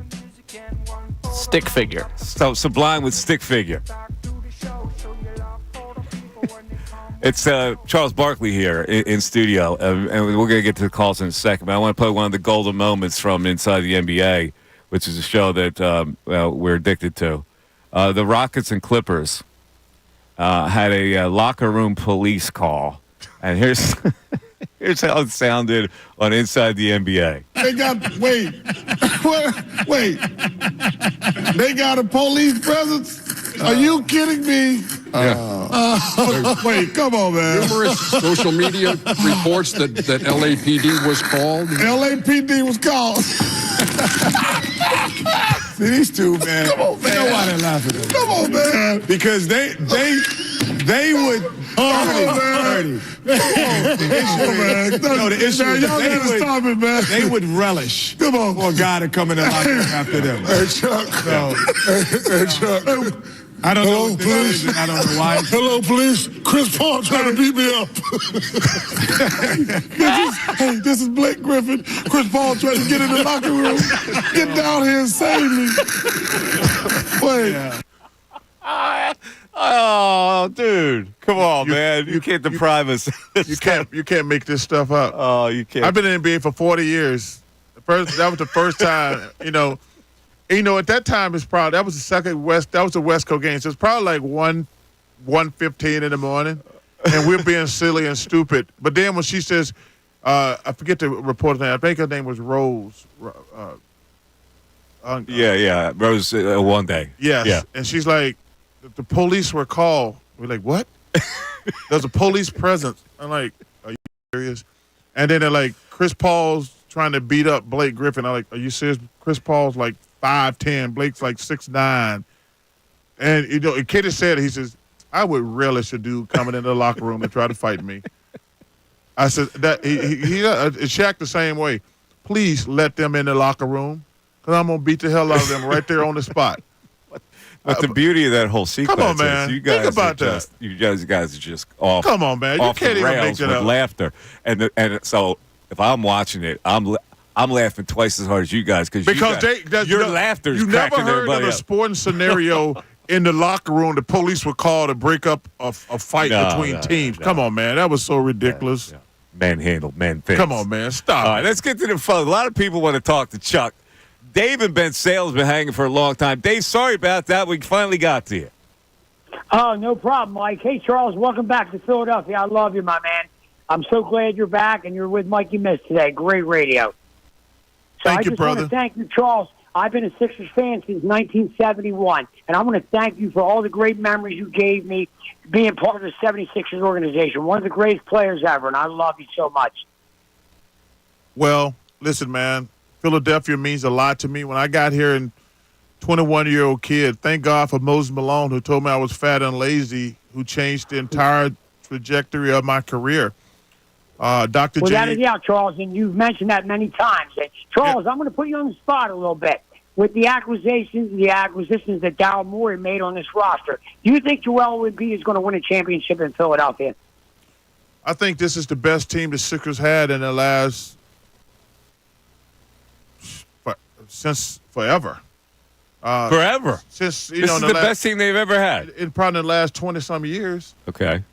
I You're think high on this team, man. I like to hear that. I don't know if I'm as high on it. I think it's, I said some stuff on Paul George's podcast, and people said I was ripping Joel Embiid, which, number one, I think he's a great player and a great kid. I don't know him that well, but he seems like a nice kid. And I said maybe he should consider losing some weight because he's going to be the key.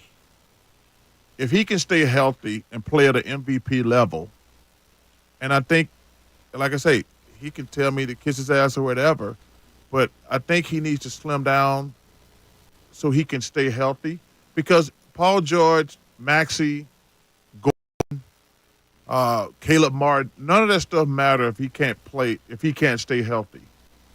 Like I say, he's a great player and I think he's a great kid, but he has to stay healthy. And this is just my personal opinion. Like I say, hey, man, when Moses told me I was fat and lazy, and I'm not calling Joel fat and lazy, I didn't know I had to lose 50 pounds to be a great player. But Moses took me on his wing. Like I say, I was offended in the beginning, but he said, hey, let's lose 10 pounds and 20, let's do 30, let's lose 40, let's lose 50, and the rest is history. I agree with you on Joel. I've been saying that for a long time about the weight thing.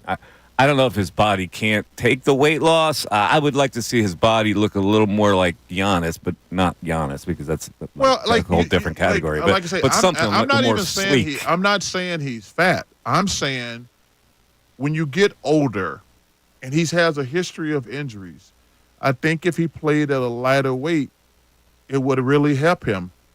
I agree with you. Now, again, this goes into the equation on how good they're going to be. Dude, they got everything. Max is going to be a star. Mm-hmm. Paul George is a star. Joel is MVP. Here's what they miss. They don't have young energy coming off the bench. You know how you look at teams and they got young energy that comes off the bench and can give you 15 to 20 and play good defense. They don't have that. They've got the Eric Gordons, the Reggie Jacksons. They've got older players coming off the bench. Yeah, but those guys know how to play basketball. Listen, you're naming guys. If Joel, Maxey, and Paul George don't play great, them guys don't matter. Yeah, but you got to get through a season. You do. There's going to be load management. There's going to be injury. How are we going to expect Joel and Paul George to play 70-plus games? Yes, I expect that. I'm sick of you guys. I'm sick of you guys babying these guys. They're playing basketball. They ain't no damn steel workers. Well, dude, first of all, let me tell you something. This is why I hate you guys. And every time we say this, y'all saying we the old get off my lawn guys. We playing basketball 3, maybe 4 days a week, best case scenario. These guys don't fly commercial. They got the best shoes. They got the best medical care. They got everything. So for them to play 3 or 4 basketball games a week, I don't think that's a lot to ask.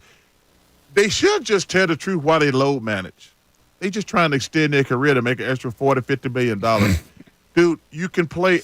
Listen, Dr. J and those guys played the whole game in crappy shoes, flying coach, no medical care. These guys got the best. Listen, I know guys who buy those damn sleeping chambers. I was like, man, that's a great idea. That's like, if you can afford, and they all can afford them. You know, you got these ice pods now. Man, they got the best medical stuff. Like it's also a tougher pace, though, don't you think? A tougher pace. Yeah, the game is faster than ever now. So you're getting up and down a lot. There's no physical contact. Well, but still, it's no. If you're asking me if I were to play at a faster pace and not get hit, are you kidding me? Well, you could do it.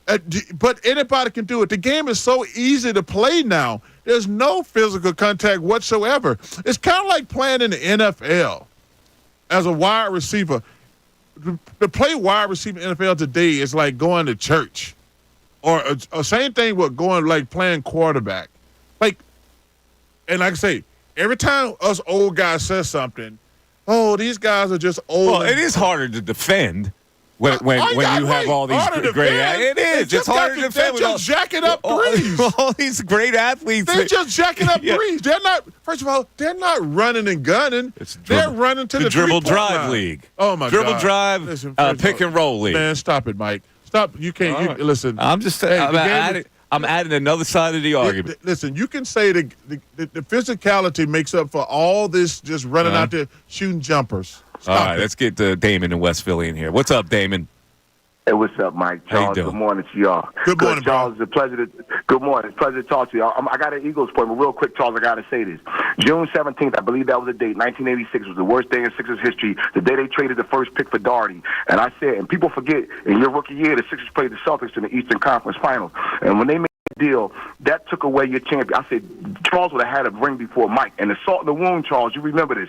It was you, the late, great Moses, and Doherty in the All-Star game. And the announcer said this could have been the Sixers front court. I'll never forget that, my brother. And I wish they would never have done that trade. But moving forward with Jalen Hurts, my question to you and Mike is, and I agree with you, Charles. I think Jalen's a great player. What do you guys expect because of the changes? We didn't see him in preseason, Mike, but what do you guys expect as far as him moving forward? I expect him to have a great season, by the way. I just wanted to hear you guys' opinion on that. Thanks for taking my call. Charles, thanks for all that you've done. I appreciate you guys. Thank you, Damon, for the call. Number one, thank you. So actually, I want to give a shout-out to Andy Jasner, who just passed away. Yeah, son of Phil. Phil Jasner. Yes. Shout out to his family, man. That hurt me when it happened. He was a great dude. So shout out to the Jasner family. But I'll tell you what's funny about that, how I got to that. So me and the guys went out and got drunk. Imagine that. When? What were we talking about? The night before the draft. Night before the draft where they made the trade. So we went out, because I'm saying, I think it was my third year. I'm a star now. Things are starting to come together for me. I got it figured out. And we go out and celebrate. We getting drunk. We're having a great time. I get home around 4. They drop me off about 4 o'clock in the morning. My phone rings at 5:30. It's Phil Jasner. Former great writer, Daily News great writer, and great writer, and Phil, a great person too. He says, Charles, I need to talk to you. I said, Phil, it's 5:30 in the morning. We've been out celebrating. He said, yeah, you probably don't want to celebrate right now. I said, what are you talking about? He said, Sixers made a trade. Sixers traded number 1 pick in the draft. I said, Sixers not that stupid. I said, Phil, let me jump in the shower because I want to be coherent before I blow a gasket. So I take a long, hot shower. I said, Phil, explain to me. He says, you traded the number 1 pick in the draft for Roy Henson. I said, let me tell you something. There's no way the Sixers are that stupid. I says, that's impossible. He says, oh, it gets worse.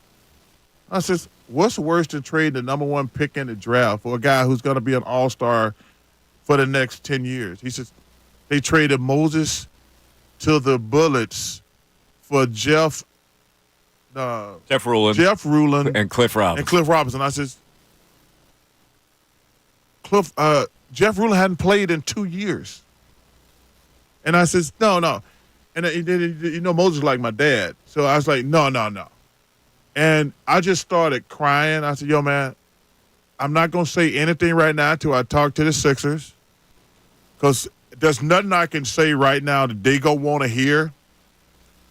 So I called the Sixers, and they're like, yeah, we made a great trade. I said, that's not a great trade. I said, Brad Dart's going to be a 10-year All-Star. And I said, Moses, because what I was thinking in my head, Moses took me on this wing and made me lose 50 pounds and turned me into a great player. Whatever troubles they were worried about Brad Daugherty, he was going to be a mentor. Moses was going to be a mentor to Brad Daugherty. Moses was going to be because Moses had like another 3 or 4 good years. He's going to be a great mentor for Brad Daugherty, and we're set. And, man, from that point on, the Sixers were just trash. It pissed me off so bad. So, my man, thanks for the kind words. Hey. Let's go back in time now for this, okay? Let's go back in time because you bring this up. So you get to the Sixers at the year after the title in '83.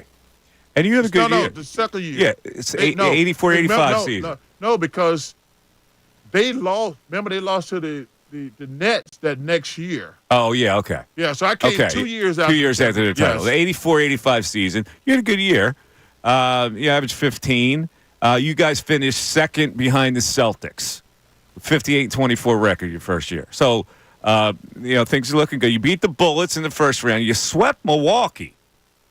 And then you lost in 5 to the Celtics. They were better if I recall, Julius Erving was booed after Game 3. Yeah, but those guys, they were all past their prime. They were. They were starting to get there. They were starting. That's why the Brad Daugherty thing was so traumatic. I was just becoming a star, and those guys had their run. Because you got to understand something about Doc and Moses. They were older because you have to factor in their ABA years. Number one, so those guys, even though they were older, they were really older because they started playing in the other league by time, because they probably were all not past their prime, but they were in the middle of their prime when they came. Moses was in his prime when he came to the Sixers. But here's what precipitated it. Because the next year, 85-86, you guys go 54-28. You beat the Bullets, but lost in 7 to the Bucks. Moses had an eye injury, did not play in the playoffs. Andrew Toney only played 6 games. At that point, I think the organization goes, well, we got to change something up here because the era's over. They didn't have to change anything. And that's what they did. They didn't have to change anything. Roy Hinson was a good player for Cleveland. A solid player. Mm-hmm. But, first of all, now you made me yell. See, I hate yelling. See, now you just got my blood pressure. I know, because this is always made your blood boil. You haven't gotten it out of your life yet. They did not have to change a thing. All they had to do was take Brad Daugherty. You're right. Because Andrew was gone. I think Maurice was gone. But we traded New York Mo to the Knicks, correct? Yes. Okay. So now, all you got to do is take Brad Daugherty, and we're going to be just as good. Because, like I say, I wasn't a full-blown star yet. I was becoming a star. Brad Daugherty was going to be an all-star for the next 10 years. They didn't have to change anything. No, in retrospect, it was the worst mistake the Sixers organization could ever make. And, and to compound it, even if they had traded the Roy Hinson thing, if they had kept Moses, because Moses played like another 5 or 6 years at a high level. Yeah, he played a couple years. But he still would have been better than Jeff Ruler, who never played. They traded the number 1 pick for Hinson. They traded Moses, Terry Catledge, and 2 first-round picks for Jeff Ruland and Cliff Robinson. Dumbest trade in history, in the Sixers history. And that was the end. That was the end for me. That was the end of their era and the end for you, because you just, for the next couple of years, played with stiffs. I know. And that's the biggest regret that I have about my career. If these guys hadn't screwed up and just gave me Brad Daugherty, I'll be like, we're good. Think about this. Think about this, Miss. Yeah, Mike. Mike, man. Yeah, I know you know, sometimes you forget who you're with. I got to the finals with Mark West, who I love to death. Mark West. And I was probably in decline from wearing hair, but I still. Mark West is a good player and a great friend of mine. He wasn't as good as Brad Daugherty. No, Charles. It was the downturn of the whole Sixers franchise, and you had to suffer for it, which leads me to the great story that you told me. Because now you're playing with teammates like Armand Gilliam and Charles Shackelford, who you did not like at all. And they appreciate their talents because they just weren't workers like you. Yeah. So here comes Harold Katz after you guys are slumping, and Harold comes to practice, and he says, I need to talk to all you guys in the locker room after practice. You go sit in the locker room. He puts the chairs out there. We don't there with stools. We practice St. Joe's. You get on your stools. You get on your stools, and Harold's asking everyone, "Why do you think you're losing?" And he goes to one guy, and he gives a stock answer. We got to play better defense. Yeah. We need to play at a faster pace, and right. We just do more team bond and blah blah blah. So now he gets to you, Charles. What do you think's wrong with his team? What'd you say? You don't want to know what I think. No, Charles. I do want to know what you think. I want your honest opinion on what's going on. You sure you don't want to know what I think? Yeah, I want your honest opinion, Charles. You're the captain. I want to know what you think. I said, that guy sucks, and that guy sucks. So Gilliam and Shackelford stand up, and I jump up and grab my stool, and I said, if y'all come near me, I'm going to hit you so damn hard, I'm going to go right down to the white meat. I was going to bust that damn stool across their damn head. I said, no, the reason we ain't no good, that dude sucks and that dude sucks. Come on, man. No, I'm sitting here getting crucified. These two dudes can't play dead. Can't play dead in a Western movie. And I'm getting the blame because we ain't no good. And they going to come toward me. Man, I jumped off that stool. I said, come on over here. How were you able to continue to play with those guys after that moment?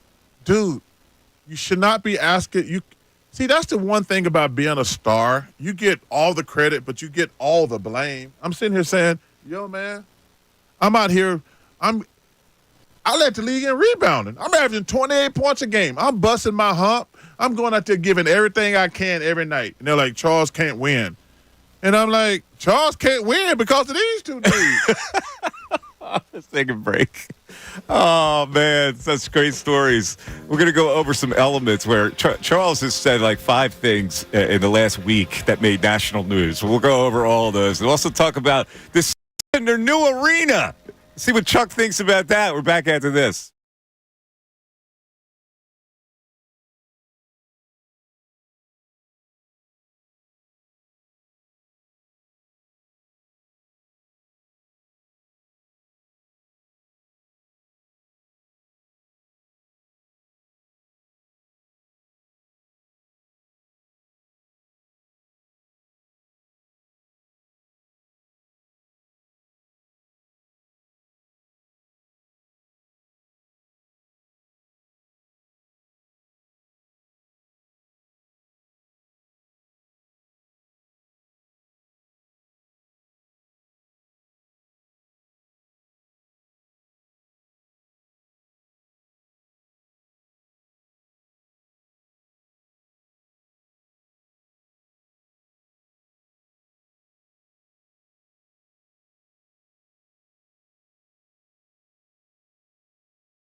On the Mike Missanelli Show, special show today. Charles Barkley sitting in. He's got a Stanley Steamer situation here. He's dealing with. Stanley Steamer arrived at his house. I heard the guy from Stanley. He's trying to get him into the house right now. So anyway, the 12 o'clock hour is brought to you by Service First Heating and Air Conditioning. Get 0% financing for 72 months and a $500 rebate when you purchase a complete heating and cooling system from Service First. Learn more at ServiceFirstHVAC.com. All right, you get. Can we do this live on the air?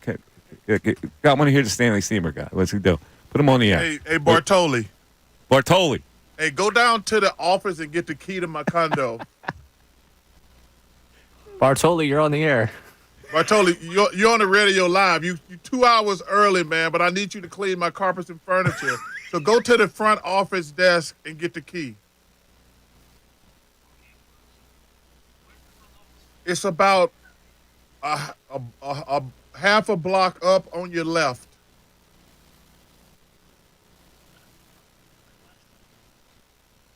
This is very dramatic. Bartoli could negotiate his way to the office, first of all. No, it's in the building up the street a little bit. No, I'm saying like your apartment is on the first floor. Yes. Is access to the street? Yeah. No, they're gonna give you the key to give you access. You're not coming. No, I'm not. I'm on the radio right now.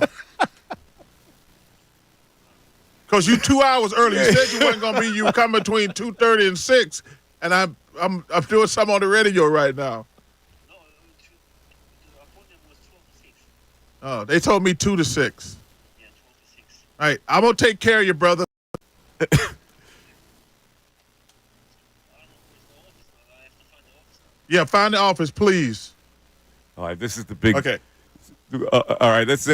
Let's go to Nick Sirianni. Deal with Stanley Steamer. We got Nick Sirianni's live press conference later this season. The Eagles' offense were more static last season regarding motions and so on.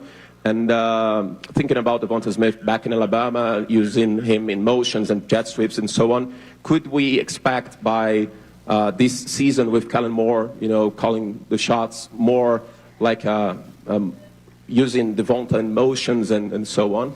I think one thing that we that is an advantage is that no one really knows what we're going to do. So to answer that question would be a little bit of a competitive advantage that we have, and they have some too, because they don't have their defensive coordinator is new as well. But I'm really looking forward to the things that Kellen brings to this offense and to this football team. Kellen's a great coordinator. He's a great football mind. Just so excited to have him on this staff. Got to watch Kellen from afar as far as in the division with the Dallas Cowboys, and he's as advertised. It's been awesome to kind of to get with him and all the things that he's bringing to this football team. Hey, André from Wall. I've tried to talk in English. So in previously of the game, some Eagles and Packers players have said some things about the lack of security in Brazil. I don't know about misinformation, they don't have the knowledge of playing here in Brazil. I want to know if there was a briefing or a reunion with the Eagles to the players talking about protocols of security here in Brazil, and if is really a concern about the franchise Eagles about playing here. Thank you. I think ever since we've gotten here, and it's just everything's been world class. The welcoming, the people at the hotel have been awesome.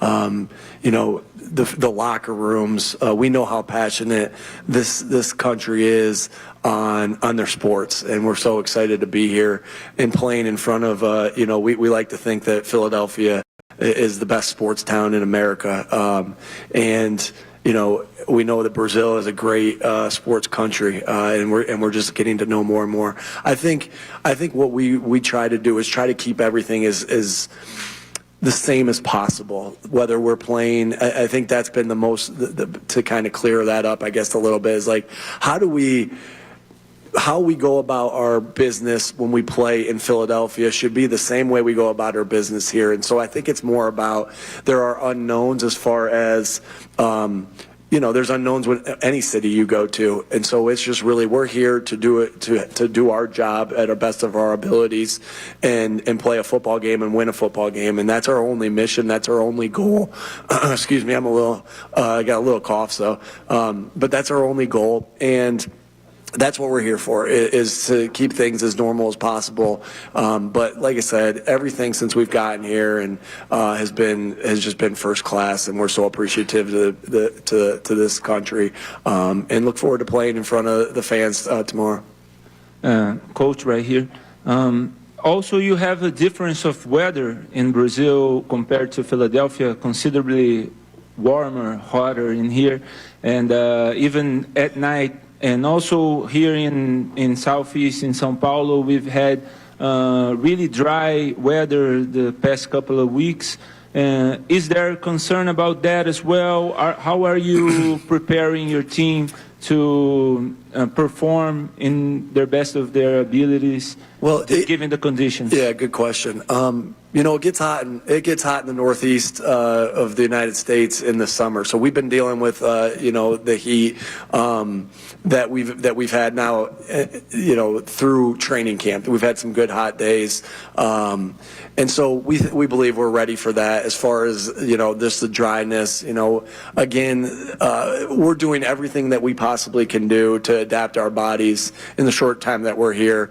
But the way we went about training camp, the way we went about practice day in and day out has us prepared, because in September in the United States you're going to get some really hot games there as well. Whether you're playing, sometimes that's in Philadelphia, but sometimes that's in California, sometimes that's in Florida, which will prepare us. So I think we have a game maybe week 3 or week 4 in Florida, which will prepare us for that as well. So we're really excited.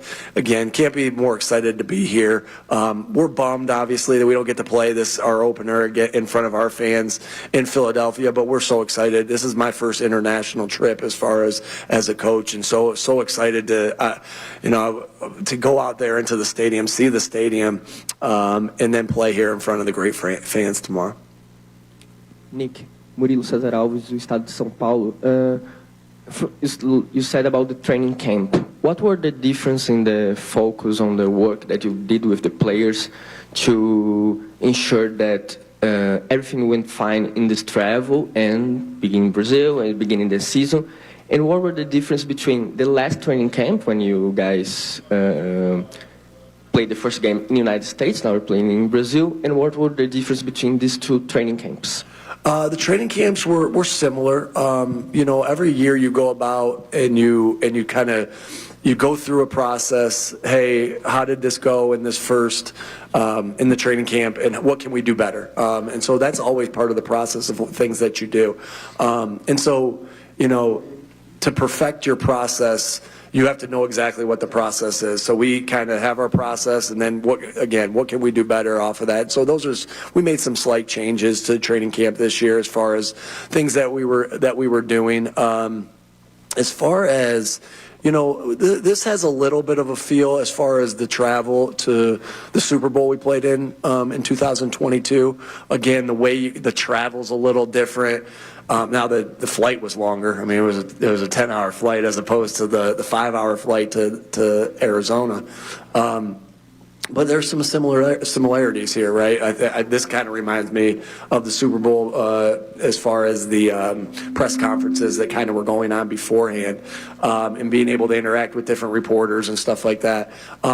But at the end of the day, our training camp is there for us to really establish, our habits, of what we want to be as a football team. And what we want to be as a football team is a fundamentally sound team that plays with a lot of detail. So that's perfecting your tackling, and that's perfecting your catching and your ball security, and how you make take away the football.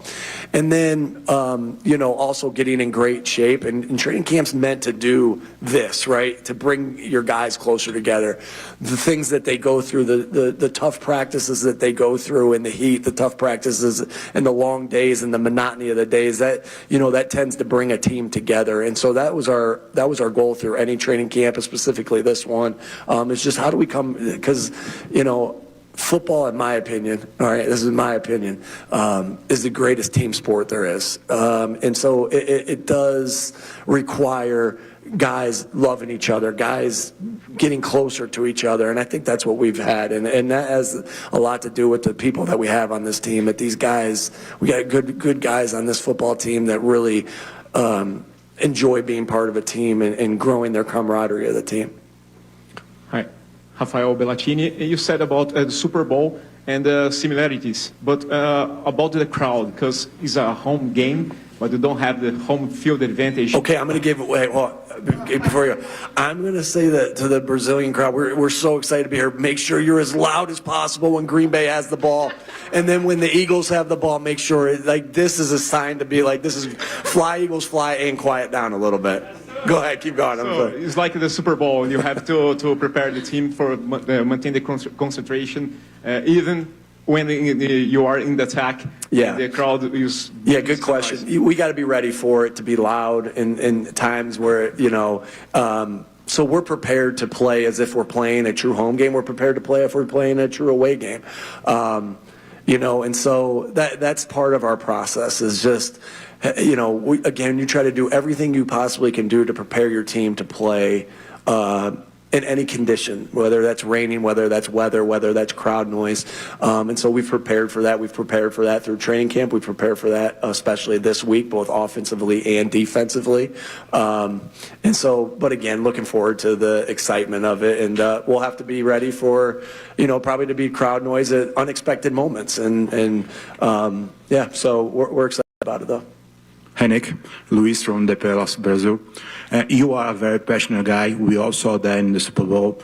My question is, what's the emotional impact on you on starting the season outside your country and on a lands that the NFL are setting foot for the very first time? I think it's so this game is awesome, and so the fact that we can spread this game to the rest of the world, I really I take a lot of pride in that. Excuse me. But when the lights come on, and one thing about American football is that when we all grew up playing football, we all grew up playing on Friday nights under the Friday night lights, and we get to do that as Friday night. We might not be in Jamestown, New York, or Houston, Texas, or Cleveland, Ohio, but we're in Brazil. But it's still going to be Friday night, just like we all grew up playing this game. I got goosebumps really thinking about tomorrow night with the lights coming on. My nephew Joey, he's a sophomore in high school. He's going to be making his first varsity starting game at varsity at wide receiver in Jamestown, New York. So I'm so excited about just football starting everywhere, and we get to play the second game of the NFL season under the lights on a Friday night. That's awesome to me, and I just the emotion of football. It's one of the reasons I love this game so much. I have so many good memories of this game, so many good relationships that have happened because of this game, and look forward to the people of Brazil and the world to be able to experience what we got to experience growing up under their first game being under Friday Night Lights. Nick, what happened with Devin White? How big of a loss is that, and what do you think of the younger linebackers that you have behind him, like Nakobe Dean? Yeah, Devin, tweaked his ankle the other day in practice, and the guys are ready. The guys behind him are ready, and they're ready to go, and excited about the opportunity for them. Again, be a first opportunity for all of us that are playing in this game.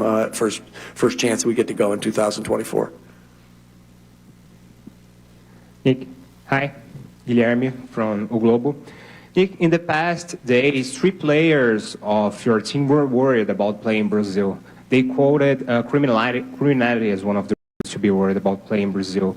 What is your opinion about these topics? Was that a topic before coming? I'm sorry, I missed that first part. Can you repeat that, please? Yeah, sure. I said that in the past 3 days, 3 players of your team quoted criminality as one of the reasons to be worried about playing in Brazil. Okay. What's your opinion about that? Was that a topic before coming? Like I said, ever since we got here, it's just been first class. Everything, from the people at the hotel, the airport, to the people at the stadium, beginning to see the stadium. I think really at the end of the day, we came here to do a job, right? And so our job is, is not to come and sightsee or anything like that. Our job is to come here and to play a football game and against a very good opponent in the Green Bay Packers to be able and try to win this football game. And so our job is to focus on just that and not anything outside. And so, but again, I think you ask any of our players, and what I'm saying right now is just everything's been just so first class since the moment we've stepped foot in this country, and we're just very appreciative and look forward to playing in front of your fans. All right, there you go. That's Nick Sirianni live from Brazil. I thought that was really cool that the Brazilian sports reporters got a chance to ask him questions, and I think they did a pretty good job asking the questions. How about that? Yo, man. Can we get the season started? I tell you what, tomorrow night. I am tomorrow pumped. night, baby. I am pumped. And you like this team? I like this team. I just like I said earlier, I want to give a shout out to the great Mr. Kelsey. Enjoyed retirement, and also Mr. Fletcher. Man, thank you guys for what y'all did for the Eagles the last X amount of years. Fletcher and Jason, man, they've been incredible. And Jason, man, I'm looking forward to seeing him on television. I think he's going to be fantastic. Yeah, it's going to be interesting. This is going to be so great this year because you got Jason, you got Belichick, and you got Tom Brady. Mm-hmm. It's going to be great watching those. I think all three of the guys, Bill and Tom, if they just show their personality, we know they're geniuses in their sport, but it's not just about X. No, they just got to show their personalities. Who's doing the game Friday night? Who are the broadcasters? Do we know, right? It is the Peacock Crew, which I think is the Peacock Crew. Yeah, that's another way they're screwing the fans. Yeah, it's the Peacock Crew, but it'll be here. It'll be here locally. You'll be able to see it locally. Come on, man! I hate the whole thing like that. Yeah. That game should be on NBC. Yeah. It's going to be on NBC locally here, isn't it? Isn't that what NBC we're 10 here? But just for Philly, just for Philly, and probably the other team. Noah Eagle, Todd Blackledge, and Kaylee Harding. Really? Yeah. Noah Eagle and Todd Blackledge? Well, they probably can't do. They probably got the A team doing the first game. They're college kids. But I'm saying they got the A team. That's what's going to be interesting about all these network things. You can't have all these crews. You're going to have a bunch of different crews. Because the A team going to do the Chiefs. Yeah. And they probably can't. They probably didn't want to do that quick. Well, they probably couldn't get to Brazil also. Mm-hmm. So think about that. So it's going to be less exciting with that kind of a crew, but it's all right. Let's take a quick call before we go into a break. Mike in North Philly has a Sixers memory for Charles. Go ahead, Mike. Hey, how's it going, guys? Good afternoon, Fanatic fan, Mike, and Sir Charles Barkley. How are you, sir? Man, I'm doing great. Hey, it's summertime. I'm glad I told you. All the brats are going back to college and regular school. I got the golf courses by myself for another 6 weeks, so life is good. I can imagine. I just kind of want to take this time right now just reminisce a little bit. I'm an 80s baby, man. So I grew up with Cunningham. I grew up with Schmitty and Mr. Sir Charles Barkley. I remember my older brother, Leslie. We used to go to our cousin's house and watch Sixers games all the time. And I was too young to really understand what the game was about, but it wasn't until I started seeing the Sixers balling, doing anything, Mo, Dr. J. But I really, really grew up knowing you. You did a lot for the city. It broke my heart when you left the Sixers, man. It broke my heart. I still followed you down in Phoenix, but I just want to say thank you from the bottom of my heart, man. You made me a true Sixers fan through and through. And I know deep down inside, you love the Sixers. I wish that you retired as a Sixer. I know your better years was in a Sixers uniform. But one question: how good would it have been if we would have had a prime Sir Charles Barkley and a prime Allen Iverson. Is that something that you kind of, in some crazy mystical world would appreciate it? Yeah, number one, thank you for the kind words. AI is one of my favorite people. Obviously, he's one of the great players in our history. But, man, he's somebody I really, really like a lot as a person. It was an honor and a privilege to watch him play. And to piggyback on your point, man, I don't even have to go that deep. I'm a Sixers fan. What this city gave me, I mean, you think about this. I had never really been out of Alabama. You're 21 years old, and the best parts of your life, 8 years, you come to Philadelphia, and it's just an amazing city. And I tell people, man, the reason I live here during the summer, I got nothing but love and admiration for this city. I can live anywhere in the world I want to, but I'm always going to have a condo in Philly. This is a great city. The people here are special. They're tough. I can deal with that. They have never disrespected me. They realized the Sixers were boneheads when they traded Moses and Brad Daugherty on the same day. And I gave them everything I could give them. I was thinking, to be honest with you, man, I wanted to win a championship in Phoenix when we got beat by the Bulls, and then the next 2 years we lost to the Rockets when we were in 7 games when we were the 2 best teams. We knew whoever won that series was going to win the championship. I wish I had been able to have that type of team success in Philly, because Philly means a lot to me. It's a great city. Man, I tell you something. I had never been around the NFL before because we don't have pro sports in Alabama. And I remember coming to Philly, and I'm like, Randall Cunningham, Ron Jaworski, Seth Joyner, I still play golf with to today, Clyde Simmons, Reggie White, Andre Waters, Brian Dawkins. Like, to see all these guys. Then when I got to meet Ron Hextall and became a Flyers fan, hockey's, man, I love me some hockey. Dude, love hockey. I love me some hockey, and I'd be regressed if I didn't mention the Goudreau family. Yeah. Because, man, that hurt us in the sports world. Yep. That hurt us a lot to lose those 2 young kids. And my condolences to that family. I can I hope they know because in the sports world, we are family. All sports, I've said before, the greatest fraternity in the world. And to lose those young kids, especially on such an awful situation, and the young daughter who was getting married, and they were groomsmen, man. So my condolences to that family. And you can see the outpouring. I saw they did a vigil in Calgary and Columbus last night. And there's nothing I can say to that family to make it better, but just say that was a great loss for the sports world. I know it was a great loss for them personally, but I just know for our NBA family and sports family, that was a great loss. So bless the Goudreau family going through this very, very difficult time.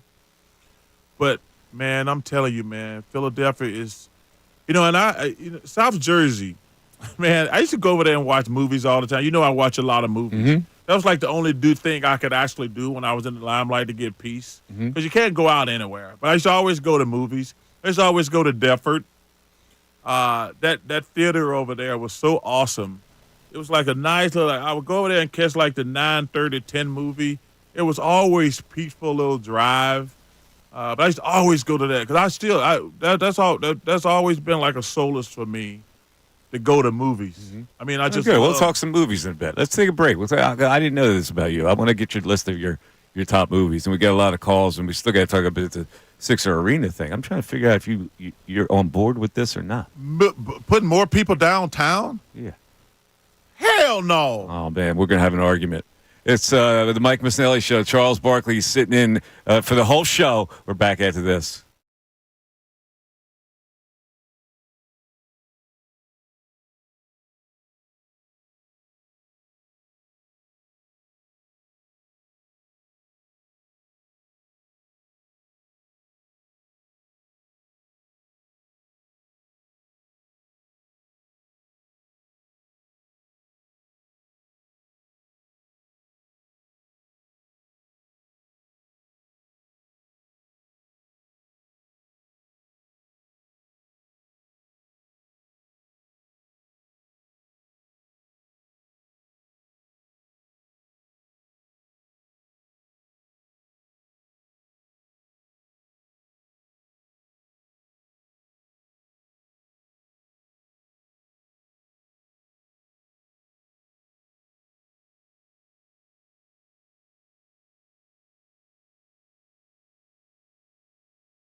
Special show today. We're having a blast. Charles Barkley co-hosting on the Mike Missanelli Show until 2 o'clock. You can, by the way, if you just tuned in, you want to listen to the whole show, you can get it on our website, 975thefanatic.com, and you just go to my homepage, and you'll get the entire broadcast of this particular show. And also, if you're listening this evening to 975 The Fanatic, we're replaying the 2 best hours.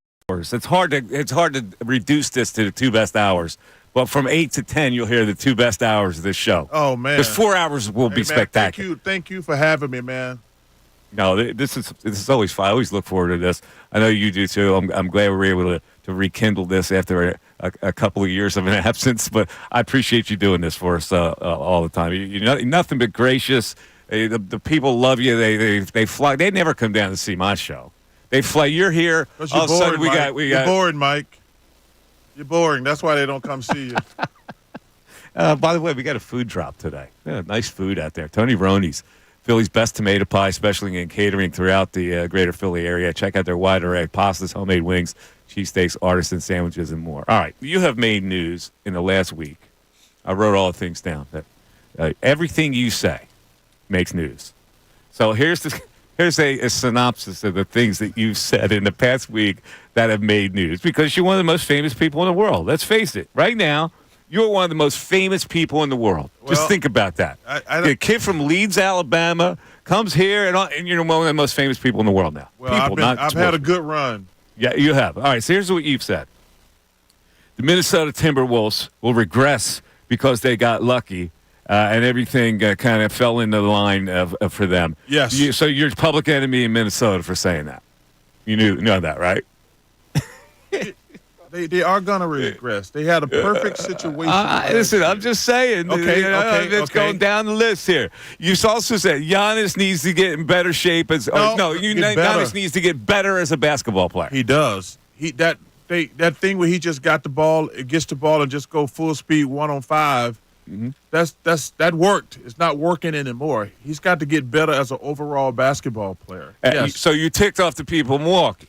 Wait. Are we supposed to tell you what you want to hear? No. I'm just saying. Are we supposed to tell you? I'm just going over. These are the things that people are interested in you saying. You light people up when you talk. Wait, when you ask me a question, what am I supposed to say, Mike? I'm not. Am I supposed to just? I'm not blaming you. I'm not saying you blame me, but I'm just curious. Why do people ask you a question, and they don't like? You asked me a basketball question. I answered your question. I got it. Now you also said. You called out ESPN for pandering to the Lakers and Warriors all year. Yes, last year. And I just got a text from the guy who used to be a program director here, who's now program director at Sports Talk Radio in San Francisco. He says, tell Barkley stop hating on my Warriors. People in the Bay want a piece of them. Listen, so ESPN, and I'm an ESPN fan. For 3 months, they had a discussion. Who's going to make a better run, Lakers or the Warriors? And I'm like, yo, man, the Warriors and the Lakers both stink. I had to hear this for 3 months, every day on ESPN. Who's going to make a run? I said, neither. And I finally said it because it was on my nerves. I said, guys, will y'all quit talking about the Lakers and the Warriors? They're not even in the playoffs. There's some crap that we made up called a play-in. It's not even a thing. We're devising ways to get big names into the playoffs conversation now. That's what the Lakers and Warriors were. The Lakers and the Warriors stunk up the joint all year. There wasn't in the – so finally, when they both lost, the Warriors lost in the play-in, which is not even a thing, and the Lakers were down 3-0, lucked up and won a game and got beat 4-1. And I couldn't wait to vent. I told y'all 3 months ago, the Lakers and the Warriors stink. Just because they got big names, y'all don't have to talk about them every day. And so I agree with everything you just said. I agree with. Okay. I'm just bringing it up. Okay. All right. Now, you also said you criticized the league for mistreating Jason Tatum and Jaylen Brown. Now, the people of Philly aren't going to care about that. No. What I said was. What? They won the championship. Uh-huh. And the league and the Olympic team pissed them off. I think those two guys, who are both great players, I think they come with vengeance. Oh, okay. I think they come with vengeance. That's not good news for the Jalen Sixers. Brown, that's not good news for the NBA. Uh-huh. I says, you got two of the 10 best players in the world. The NBA pissed him off. Jalen Brown, not only did he not make the regular Olympic team after getting the MVP and all this other stuff, Well, wait a minute. he didn't even make the rebound team. You got done telling me a little while ago the Sixers could win the NBA championship. They can. Now all of a sudden, now it's we get pissed off Boston. No. Hey, I'm high on the Sixers, but they're going to have to beat them Boston Celtics. All right. I don't think that they can beat the Celtics. I didn't say they could. I said they got a chance. I said this is the best opinion. Sixers team we've had in 20 years. Okay. We'll see what happens with that. Now, let's get to the serious thing, because this is really serious. You just made a $1 million donation to St. Mary's Academy in New Orleans after you saw a 60 Minutes report about the school alumni, some girls that had just graduated from the school, who solved the impossible Pythagorean theorem. So I don't like to talk about it a lot because I don't want people to think I'm bragging on myself. So about 20 years ago, I started thinking about the rest of my life. And I was like, man, I got a lot of money that I don't need. I've been so lucky and blessed. So I said, I'm going to give at least $1 million a year away to charity to the day I kill over.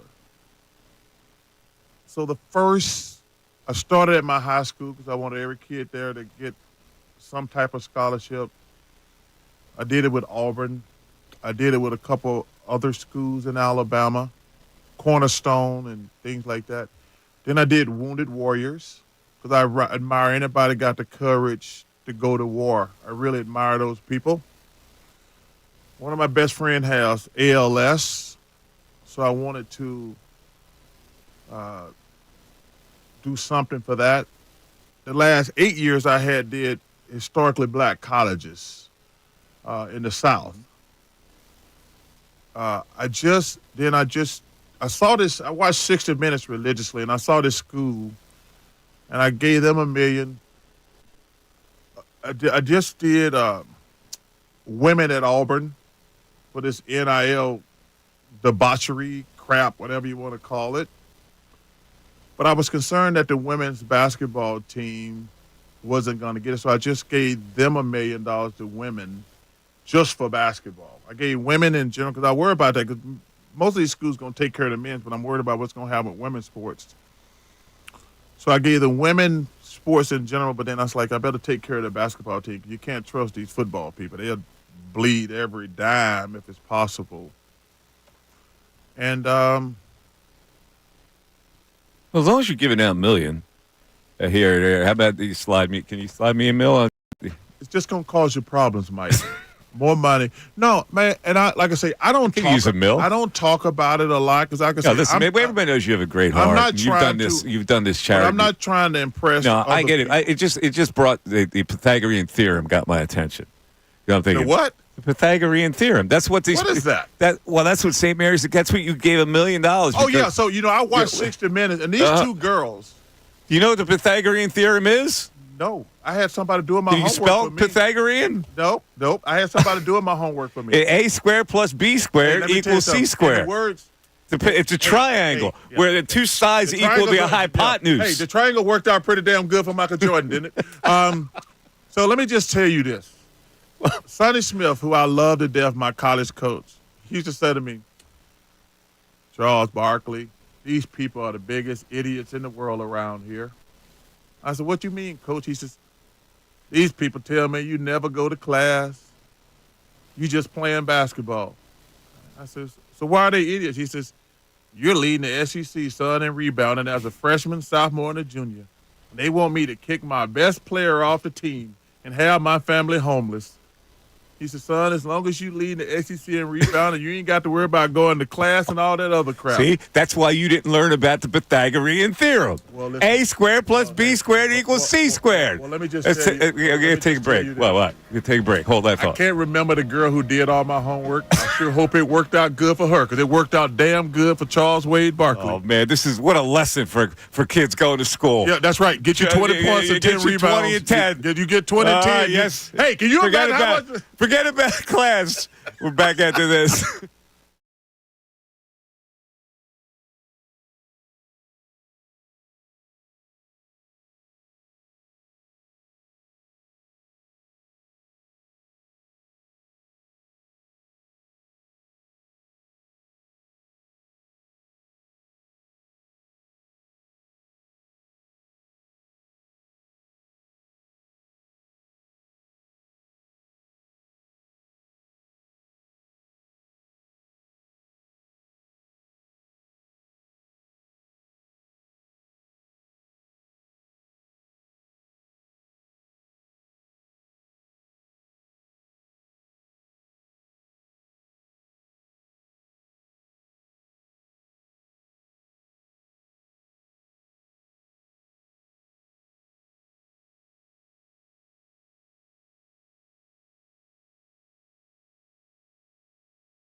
An update on Charles and Stanley Steamer.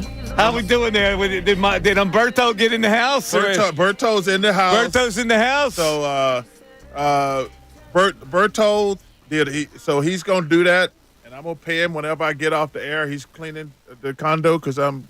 Is he gonna hang around waiting for you to come over there so you can pay him? If he want to get paid, he gonna hang around. Hey, if he want to get paid. So how many carpets are we talking about here? Is there a lot of carpets in your joint? I got a 3-bedroom condo. All carpeted. No hardwood floors. I got two of them are area rugs, and I got 2 couches and my seat. Oh, you do know your upholstery too? Yeah, of course. Stanley Steamer Furniture, brother. Oh, all right. Stanley Steamer, they good job. They owe me some money for giving all this love today. Wait, you should get this free, but how much is this whole job worth? I think it was $600. I think. Yeah, you tip Umberto. You got to tip. Can't be cheap. God don't. Oh, I know your people. tips are legendary. You talk to tip people. You send all Umberto all over the world people. today. That's why I hate rich people who don't tip. Yeah, like your boy Tiger Woods. Yeah, just cheap. Or like your boy Michael Jordan. Just cheap.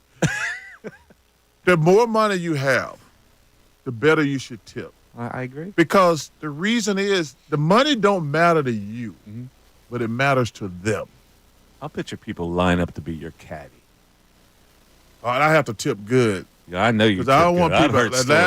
I think that's one of the worst things you can say about people, that they're cheap. Yeah. Especially when you have money. You got some money. I hear you. Back to the phones. Matt and Delco checking in. What's up, Matt? Hey, brother. How you doing? Mikey Mitch, you are freaking amazing. Charles, great to talk to you. I got a couple of comments to Charles and a comment about the Eagles. First to Charles, hey, thanks for everything you do. A couple of weeks ago, maybe about a month ago, my best friend from kindergarten sent me a picture. He was refereeing a game, and I believe your nephew was playing or something like that, he told me. And you took a picture with him, and he sent it to me, and we thought that was very kind of you. Secondly, to Charles, the best story on TNT is the bracelet in the hot room, okay? the bracelet. We have that one, right? We had the bracelet in the hot room? No, we don't have that one? Okay. See how y'all turned a beautiful story. Shaq and Kenny turned a beautiful story into something weird. Oh, I remember that one. The bracelet in the hot room and freaking Galveston. That's right. The guy gave you a bracelet. Yeah. Right? I saw the guy in the sauna. We're in the steam room. Or the steam room. Sauna hot room. Yeah. So that's right. See how y'all turned something so beautiful and kind into something wrong. Perverted, right? Yes. Yeah, but no. I appreciate it. I remember that story, Matt. Thank you for checking in. But let's because this piggyback on that. This is the Galveston story, which was hysterical, where you told the Pelicans to go to Galveston. Can we hear that one? What? All right, here we go. Disappointing on us. Where they going, Chuck? Galveston? That dirty ass water. We're not even gonna send them to Cancun. We're gonna send them to Galveston where that dirty ass water be washed up on the shore. You people think they're in the beach. Y'all y'all gonna send y'all to Cancun. Y'all drive y'all quit. Drive your ass down to Galveston. Come on, man. So they're not taking a little. Come on, they didn't even try, man. No, we're not getting them no plane ticket to the beach. We send their ass to Galveston, Texas, right where that dirty water washed up on the beach. They can't even get in the water. Listen to the crew. Oh, man. The crew's lost it too. That story. That's the funniest part. The crew losing it, Shaq losing it. Because you know what's funny? Because they've been there. So I get traded to Houston. I was mad because I didn't want to leave Phoenix. So I get traded to Phoenix, and we're talking, and I'm kind of in a bad place. And they're like, dude, we have training camp at the beach. I'm like, okay, a week at the beach. And so I go down to Galveston. The water is so dirty, you can't even go on the beach. It's black water coming in waves. Somebody tried to explain, so what? It's where Galveston is sitting. First of all, the people in Galveston were really, really nice. The people in Galveston were great. But what's really funny, it's where it's located, all the dirty water and I don't know what kind of crap comes out of the ocean, washes up on Galveston Beach. And I'm like, yo, man, we at the beach and can't go on the beach. We're not at the beach. If you at the beach and can't go on the beach, you're not at the beach. Yeah, I know. I hear you. Let's take another break. We'll come back. And 1 o'clock hour, I promise we get some calls. But I desperately want to talk to Charles about this new Sixers Arena thing. By the way, Galveston, there's a song, was a famous song of Galveston. Try to research that, Ray. It was by Glenn Campbell. Shout out to Glenn Campbell, man. I actually knew Glenn well. You did? I did. I knew him well. Well, then you know his song Galveston? I don't remember that song, but he was a great guy.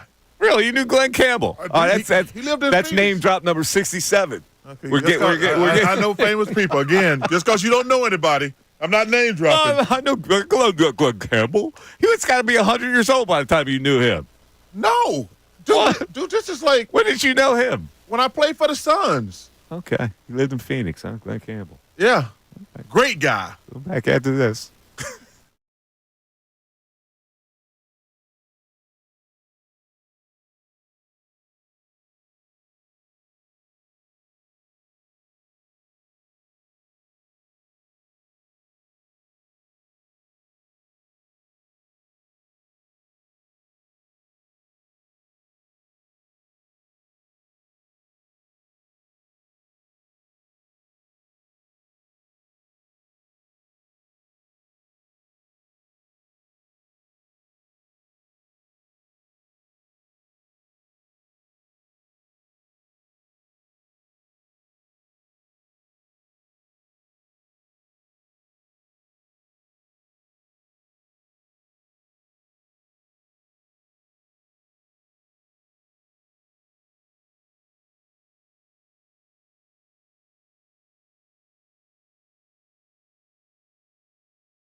having me. I look forward to doing this show every year. I'm glad you're back. Damn. Thank you, man. You didn't call me when you didn't have a job. Mike and Charles Barkley have been pleading their cases. Between the Phillies, the Eagles, and the Sixers, they don't have a chance to win. They got a great chance to win. I'll be totally shocked if all three of these teams don't have a deep playoff run. I really mean that sincerely. If all three of these teams, if they're not conference finals, World Series, conference finals for the Sixers, Super Bowl for the Eagles. You think the Eagles are Super Bowl contenders? I do. The Mike Missanelli Show Holding Court is brought to you by Grunko Law, your law firm when you need help because of an injury. We treat every case like it's Dallas Week. Pray for peace, prepare for trial. Now back to Mike Missanelli on 97.5 The Fanatic and 97.5thefanatic.com. 1 o'clock hour. It's brought to you by Ferguson HVAC Line Conklin. Attention HVAC contractors for equipment, parts, supplies for every heating and cooling job.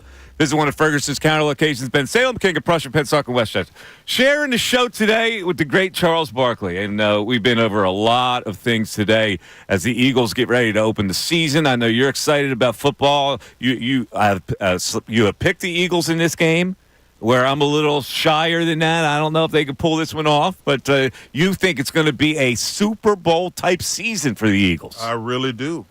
I think last year was an anomaly, and I think they're going to be great.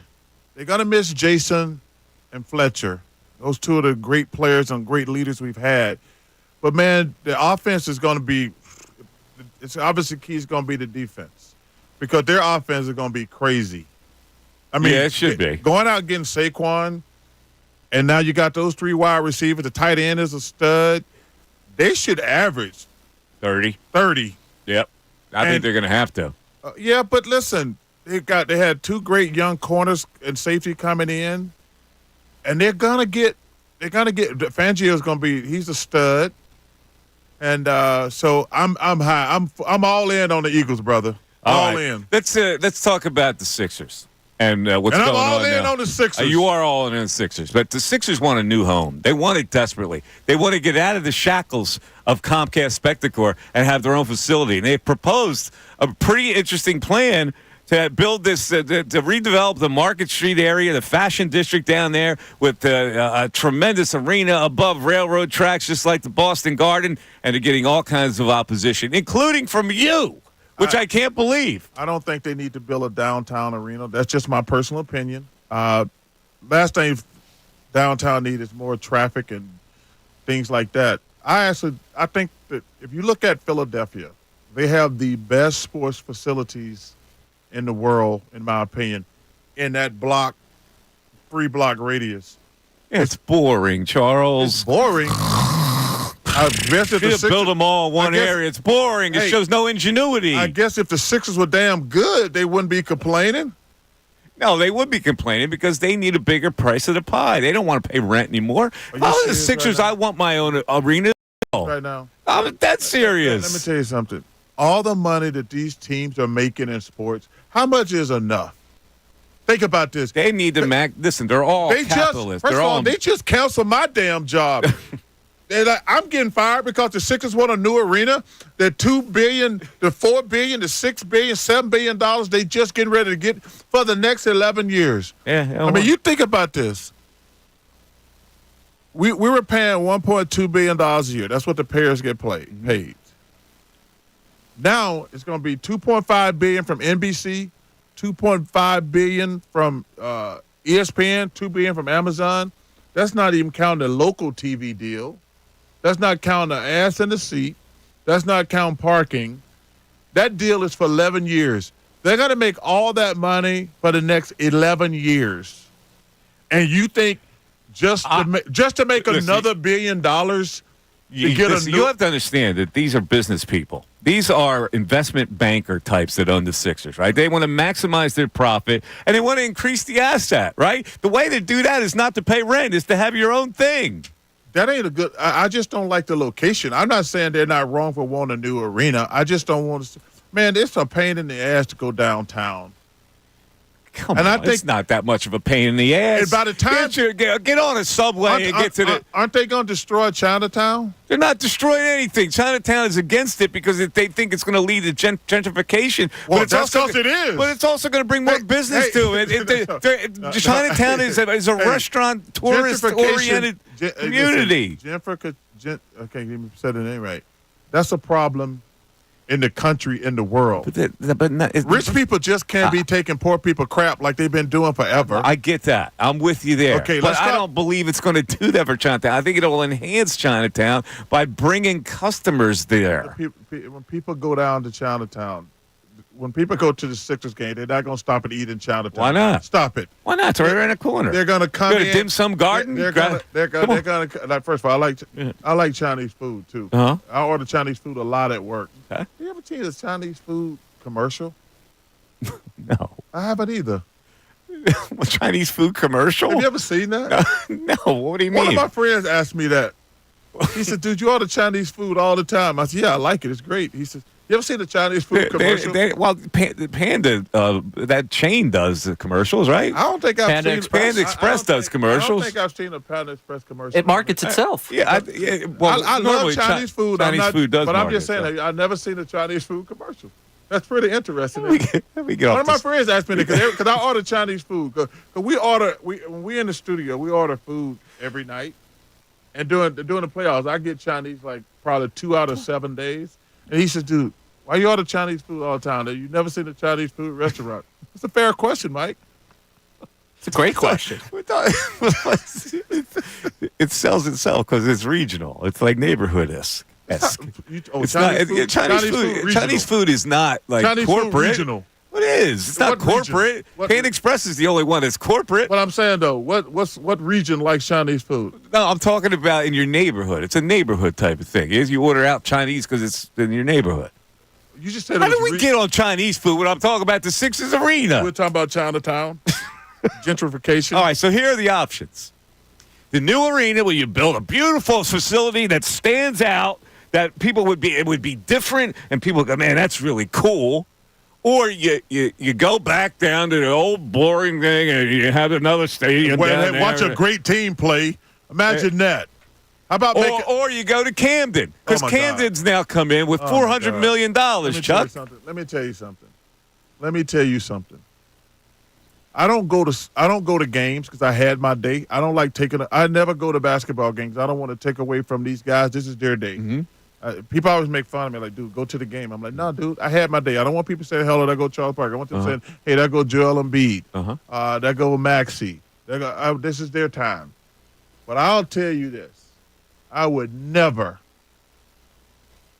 go to a Sixers game in Camden, ever, if they moved over there. Ever. Why? It's not the Camden Sixers. Well, you know let me tell you something. There are arenas outside the city limits all over the NBA. I don't give a damn. I don't give a damn. I would never go to a game if the Sixers. No. The Sixers are the third. The Sixers are the third most important organization in the NBA, in my opinion. It's the Celtics, Lakers. You can flip-flop one. The Sixers are the third most important franchise. I mean, the Warriors had their runs. The Bulls had their runs.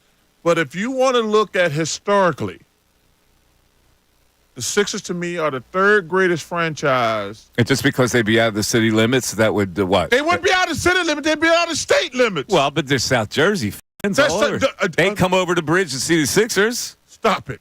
Well, I'm just saying, it's just a reversal. Are we gonna be the South Jersey Sixers? Are you serious right now? No, you're gonna be the Philadelphia 76ers. No, well, you can't be. You can't be that. You can't. Okay, so then we're down to 2.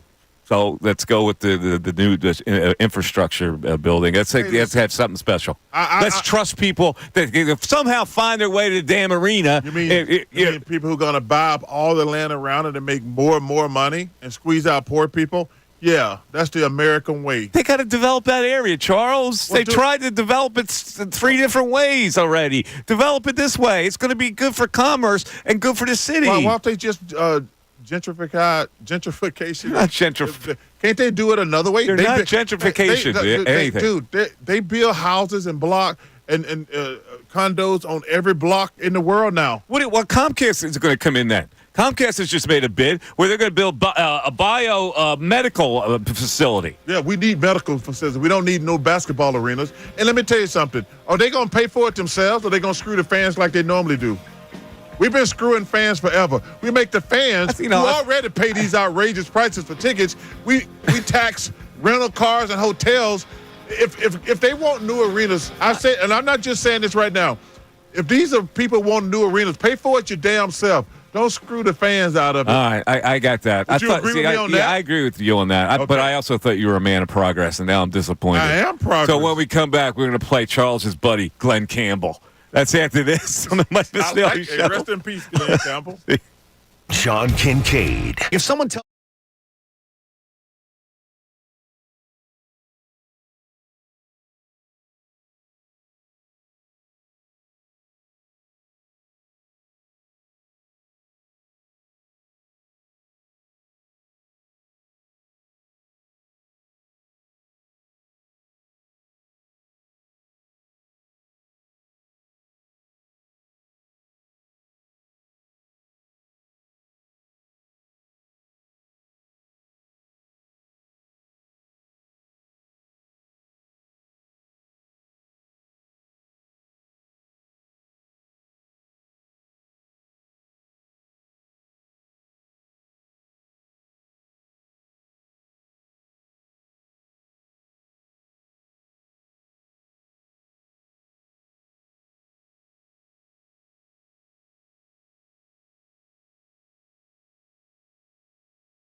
Ben Campbell, personal friend of Charles Barkley, now has passed away. That was his big hit. You know, it was so interesting, all the people you meet in my journey through this amazing life. And two of the first people I met when I got traded to Phoenix, who are amazing, was Alice Cooper, who's a diehard Suns fan. And a Glenn good golfer. Campbell. Not a bad golfer either. No, he's a great golfer. Yeah. And and Alice is like, because it was so funny. They're like, Alice Cooper want to meet you. I said, who's that? He said, oh, they're the singer. Because you think of Alice is like as a girl. Yeah. He's like, no, Alice Cooper, the singer. I says, is that the guy who dresses up with that makeup and like had animals on stage with him? But like, yeah, that's him. And then you meet him, and he is one of the nicest people.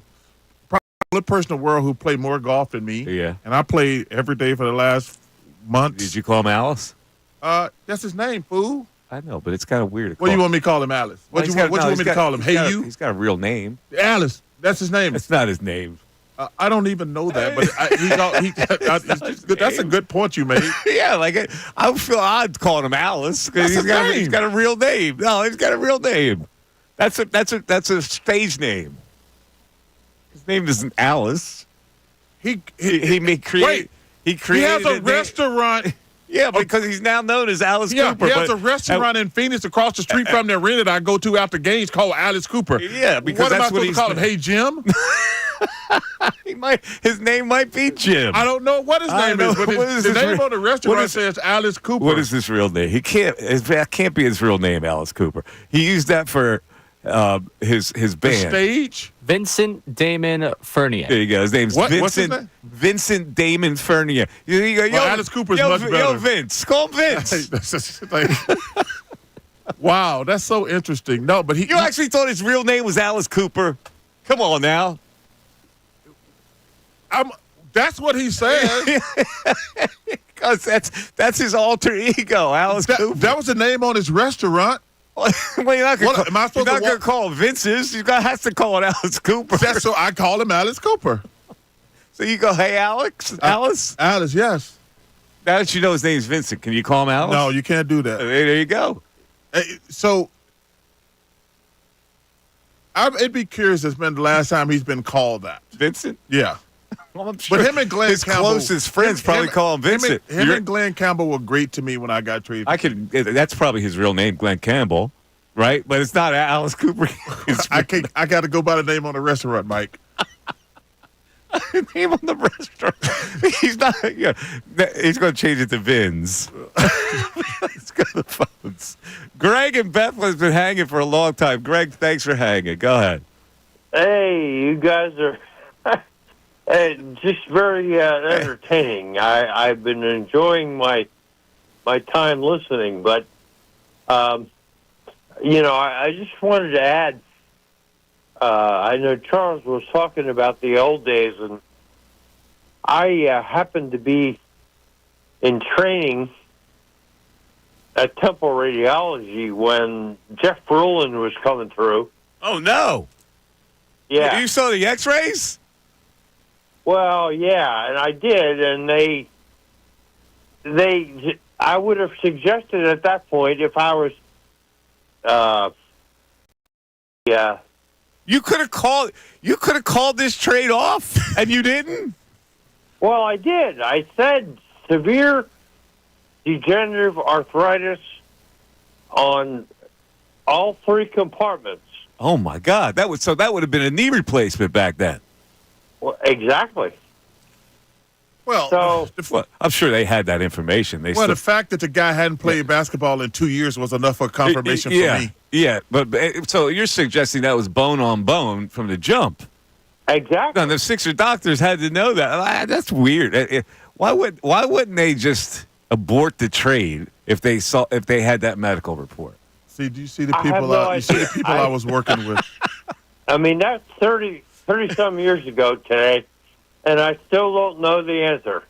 Hey, trust me. Hey, it's 40 years ago, just for the record, and I still don't know the answer. That was one of the stupidest things. Well, wasn't the backdrop of this? Harold had a basketball court. Harold Katz had a basketball court in his home in Rydell. Yeah. And he personally worked out Brad Daugherty and didn't like the work. He didn't like him? Yeah, but is that the way the story goes? Me and Harold had peace now. So I went to Harold House one. There was this guy named Tico Brown who had just won the MVP of I forget what they used to call the minor leagues back then. The CBA? No, it wasn't. Maybe the CBA. Yeah. So this guy he just got MVP. He makes, I'm not even exaggerating, 90 out of 100 threes. And Harold says, what do you think? I think Jimmy Lanham, one of my favorite people. Two of my favorite people in the world are Jimmy Lanham and Hurt McGee. I'd be remiss if I didn't mention Ronnie Rubina, Scotty Rigo, and Lumpkin. Those are my guys. And who I rode up on the plane with today was Elton Brand, somebody I really like and respect. But I like all those guys I just mentioned. They're part of my Philadelphia story. So Harold says, I want you to come look at this guy who just won MVP in the CBA. He's shooting threes. He makes, I'm not even joking, Mike, probably 90 out of 100. And I says, Jimmy said, what do you think? I said, that dude will never play in the NBA. And they both look at me like, he'll never play in the NBA.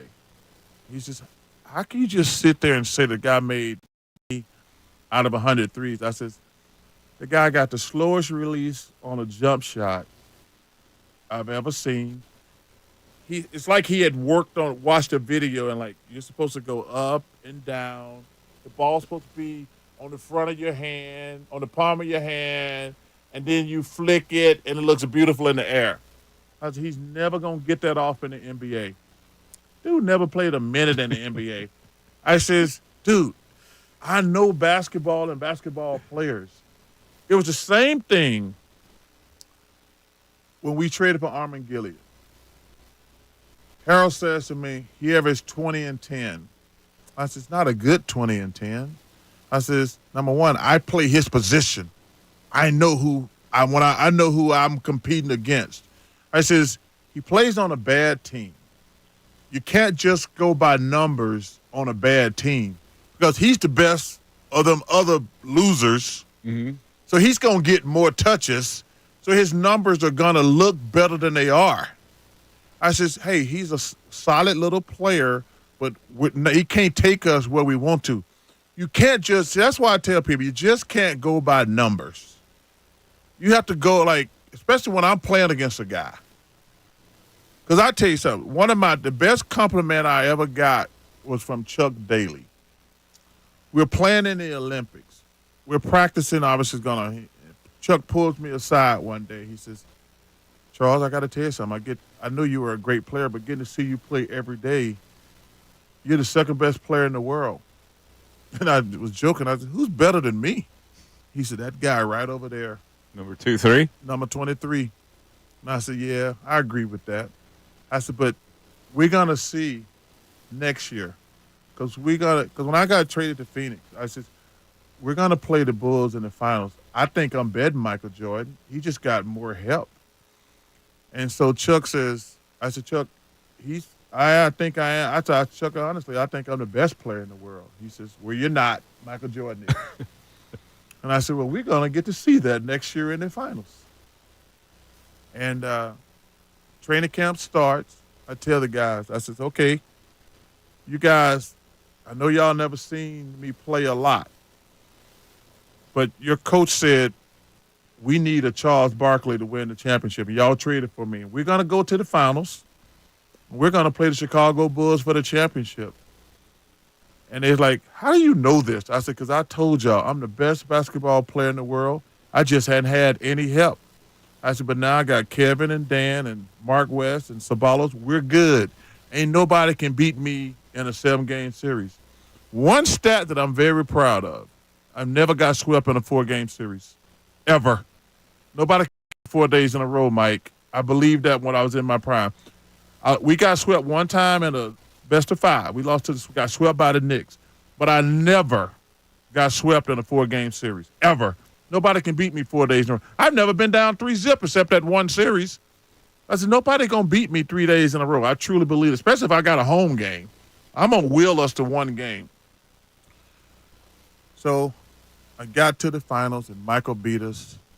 And it was traumatic for me because I was like, damn, I never thought there was another basketball player better than me in the world right now. It was frustrating.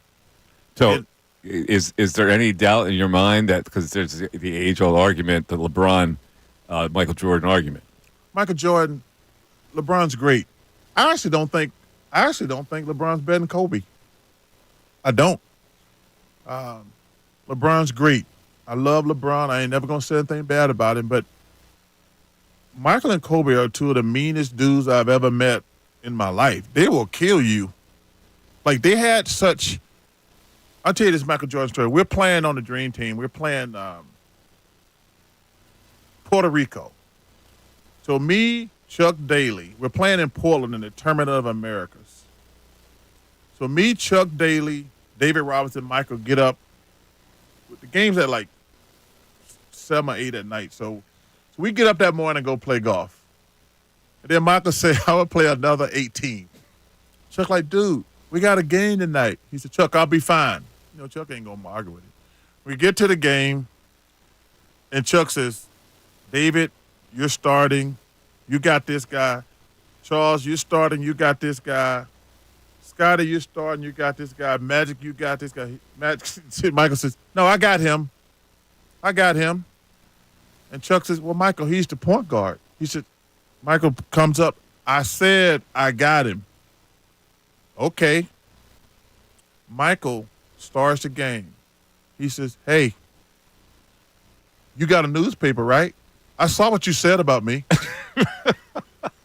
And we're looking like, this dude, he tells this dude, you said something about, this after playing 36 holes. He says, you said something about me in the newspaper. I'm going to show you something right now. Michael's guarding this dude like it's game. This is like it's not even at the Olympics. This is some called the Tournament of Americas, and it's Puerto Rico. Michael's guarding this dude like it's game 7. And the whole time, he won't let him dribble. That little drill where you cut people off, he's like, yeah, don't you ever say anything about me. I'm Michael damn Jordan. And he's screaming at this kid. This kid's like, oh, my God. It was one of and the only other time. So we're playing Croatia. And, you know, Tony Kukoc at the time was making more money than Scotty and Michael. Uh-huh. So Michael and Scotty, we're getting ready for the game, and Michael says, Chuck, me and Scotty want to talk to the team. Okay, talk to the team. Guys, this dude is averaging 40 points a game. We're not going to let him score today. This ass, Jerry, whatever his name, guy who Reinsdorf, drafted this dude, paying him more than me and Scotty. We're not going to let him score today. Man, let me tell you something. I felt Tony went like 6 for 32, something like that. They would not let this dude dribble. They said he will not they're screaming at us when a couple times we didn't do something right, and he ended up scoring like 12 points. Man, Michael Jordan and Kobe's the same way. Them dudes are different animals. LeBron's a nice guy. Yeah. That's the difference. LeBron's a nice guy, but them other two dudes, they're dangerous. Take a break. It's Charles Barkley and Mike Missanelli back into this.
You just brought something up that I actually wanted to bring up today because I saw the same story that you were just talking about with the Commanders. So the guy goes out on a dating app and dates this woman. What was he? He was an employee of the Commanders, and what he was vice president of content. So he goes on a date, several dates with this woman who secretly is recording him, and he has all these disparaging things to say about the roster and religion and homophobic comments and the whole thing. Well, he said most of the players are homophobic, which is number one. If they are, that's wrong. I always support my gay friends. I got a number of love and admiration for my gay friends. Bless y'all. But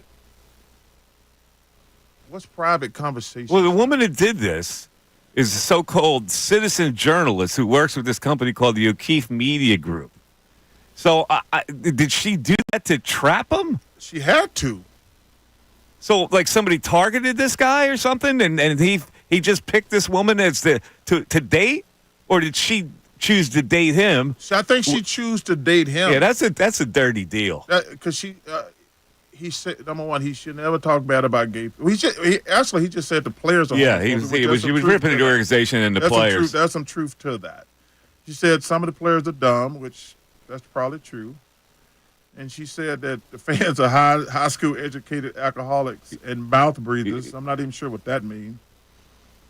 But, man, he said something about Jerry Jones, too.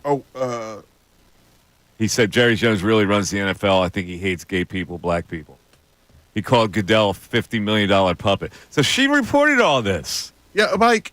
First of all, that's why you have to. That's why. Don't date. Well, don't that's date why from you an don't. app. You just listen, man. You just can't talk bad about people unless you know them. Yeah, that was a dirty deal that guy got. He's done now. He's done now. He can never get another job. But that's not the way somebody should get fired. No, I agree. You mentioned movies earlier. I didn't realize you were that much of a movie buff. What are your top 5 movies of all time? Which ones do you like? My Cousin Vinny, Malcolm X, Goodfellas. They're pretty good ones. Casino. Ooh, you're in my alley.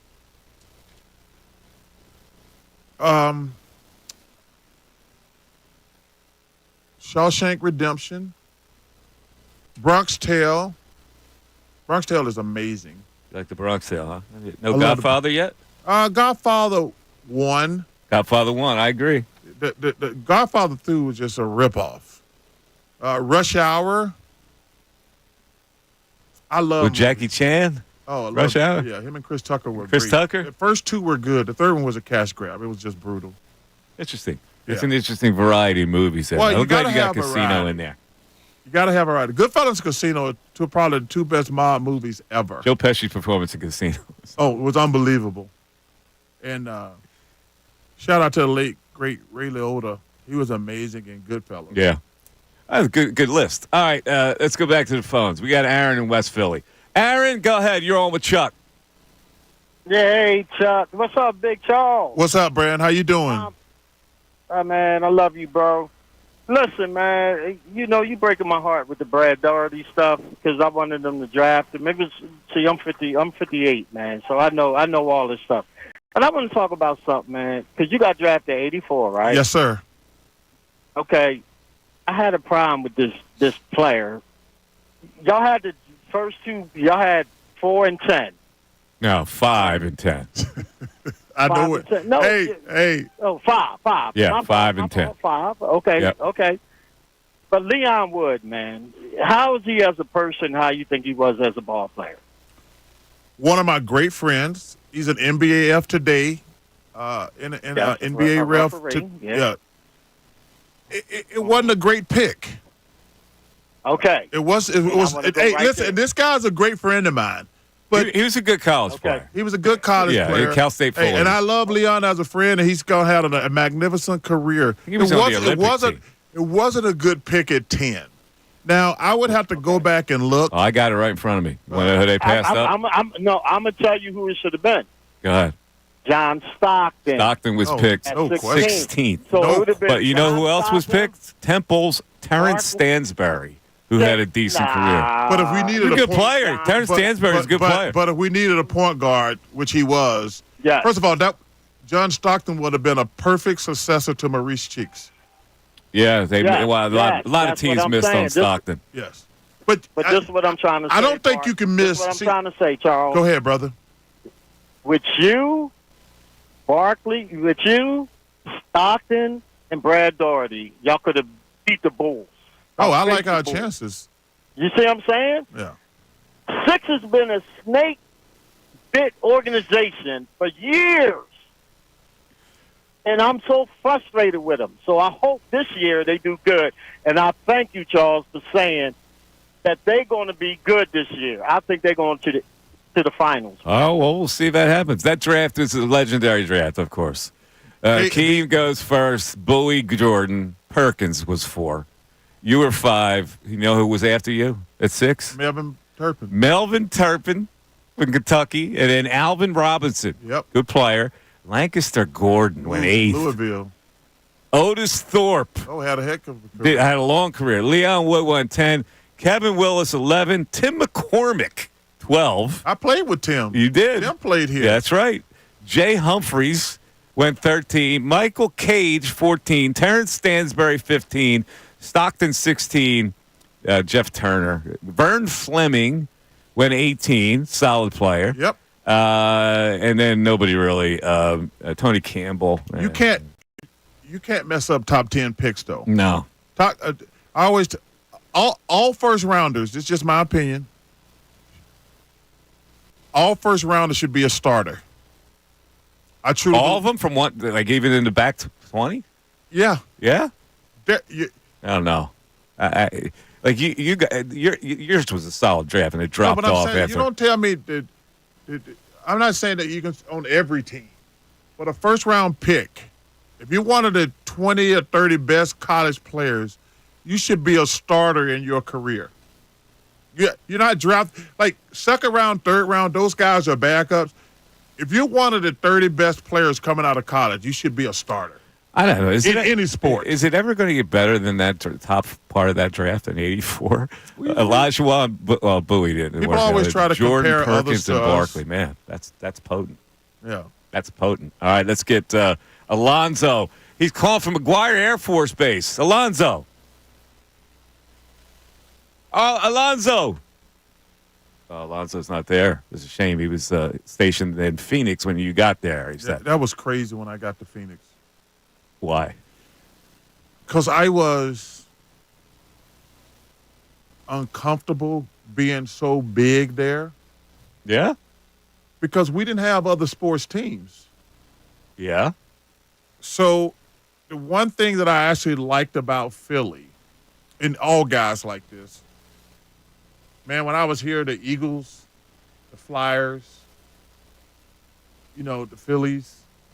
So there's a lot. When I got to Phoenix, you could not get a Suns ticket. You could not go out in public. It was very stressful on me. What, because of the attention? The attention, because I had to win the championship. So I was so focused on getting us to the finals. But it was so much attention on me. It played on my nerves. You'll have attention here, though, too. No, what was different about it? But it's different because you got to share it. Like when I went out to seasons. When I went out to dinner, Darren Dalton was at the next table. Oh, okay. When Randall Cunningham's at the next table. Oh, gotcha. So when you're out there, it's Charles Barkley all the time. And I was like, Joe, man. So I couldn't really do anything. So even though I love Phoenix and that's why I lived there, they treated me great. It was stressful having all the attention. That's why, like I say, I had so much love here in Philly, but I could go out and spray with all these other guys. I got you. All right, last call of the day, Greg in Lancaster. Greg, go ahead, buddy. Hey, Mike. Great to hear you back on the air. Charles, I try to call you anytime I hear you on the air, and I'm glad you're on with Mike. But you and I go back a long way to the Franklin Marshall days. We actually ended up doing a marketing gig together. I've done so many of those. I think it was the Old Spice days. Last time I saw you was actually out in Scottsdale, and I'm hoping someday, you might be too big at this point, but that you come over to Barrett Jackson. I do a lot over at the Barrett Jackson show.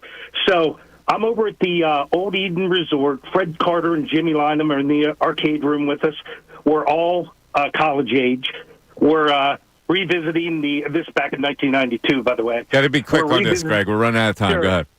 Okay, so we're talking Brad Doherty, Moses, and then June 17th. So my question to you is this, because Jimmy Lynam came out and said, if I had to do it over again, I would not have traded Charles. What does he have to do to keep you, Charles? What has to happen? Well, number one, Franklin and Marshall, man. Franklin Marshall, where he used wow. to train. That was I want to camp. thank y'all for all them fun, drunk nights. You know, because we're all, you understand, I'm college age. I know. And, man, training, we had so Lancaster, much fun. PA? We had so much fun at F&M. Yeah. You know, the old guys couldn't hang out with the college kids, but we could. They were so fabulous to us. My first 8 years, we had training camp at F&M. And I got to know a lot of people up there, so it's always going to be a special place, F&M. Go ahead, Ray. Kick it.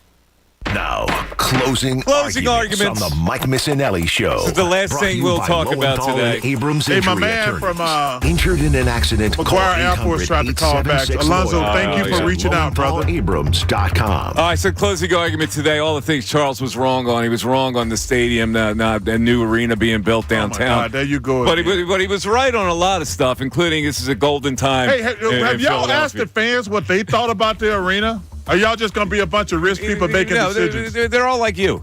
But anyway, you were wrong. But you're right that this is a golden time in Philadelphia sports. So hopefully the Eagles kick off the season tomorrow with a W. We talk about a Super Bowl. We talk about an NBA Finals. And we talk about a World Series. Charles, that's the closing argument for today. I thank you, my friend, for coming in. We had a blast. This was the most fun I've ever had on a show. And we've done a lot of great shows together. So thank you for coming in, man. Man, I got a lot of love for you. Thanks for having me. Philadelphia, man, thank y'all for an amazing journey. I have exceeded all my expectations when I came here at 21. Now I'm 61. It's crazy. But thank y'all for a great life. I've been so lucky and fortunate and blessed. One of my mentors is Joe Morgan. He called his dad the day he was going to meet Jackie Robinson. And he said, just tell him thank you. He said, what? He says, just tell him thank you. And he told him thank you. And he said he saw Jackie Robinson later. He says, your thank you meant a lot. The reason I bring that story, I just want to say thank you to Philadelphia. Plain and simple. Just thank you. Thank you, man. They appreciate you. We'll do it again. Charles Barkley, Stanley everybody. Steamer. I'm on the way, Stanley Steamer. Got to pay the man. We'll talk to you tomorrow.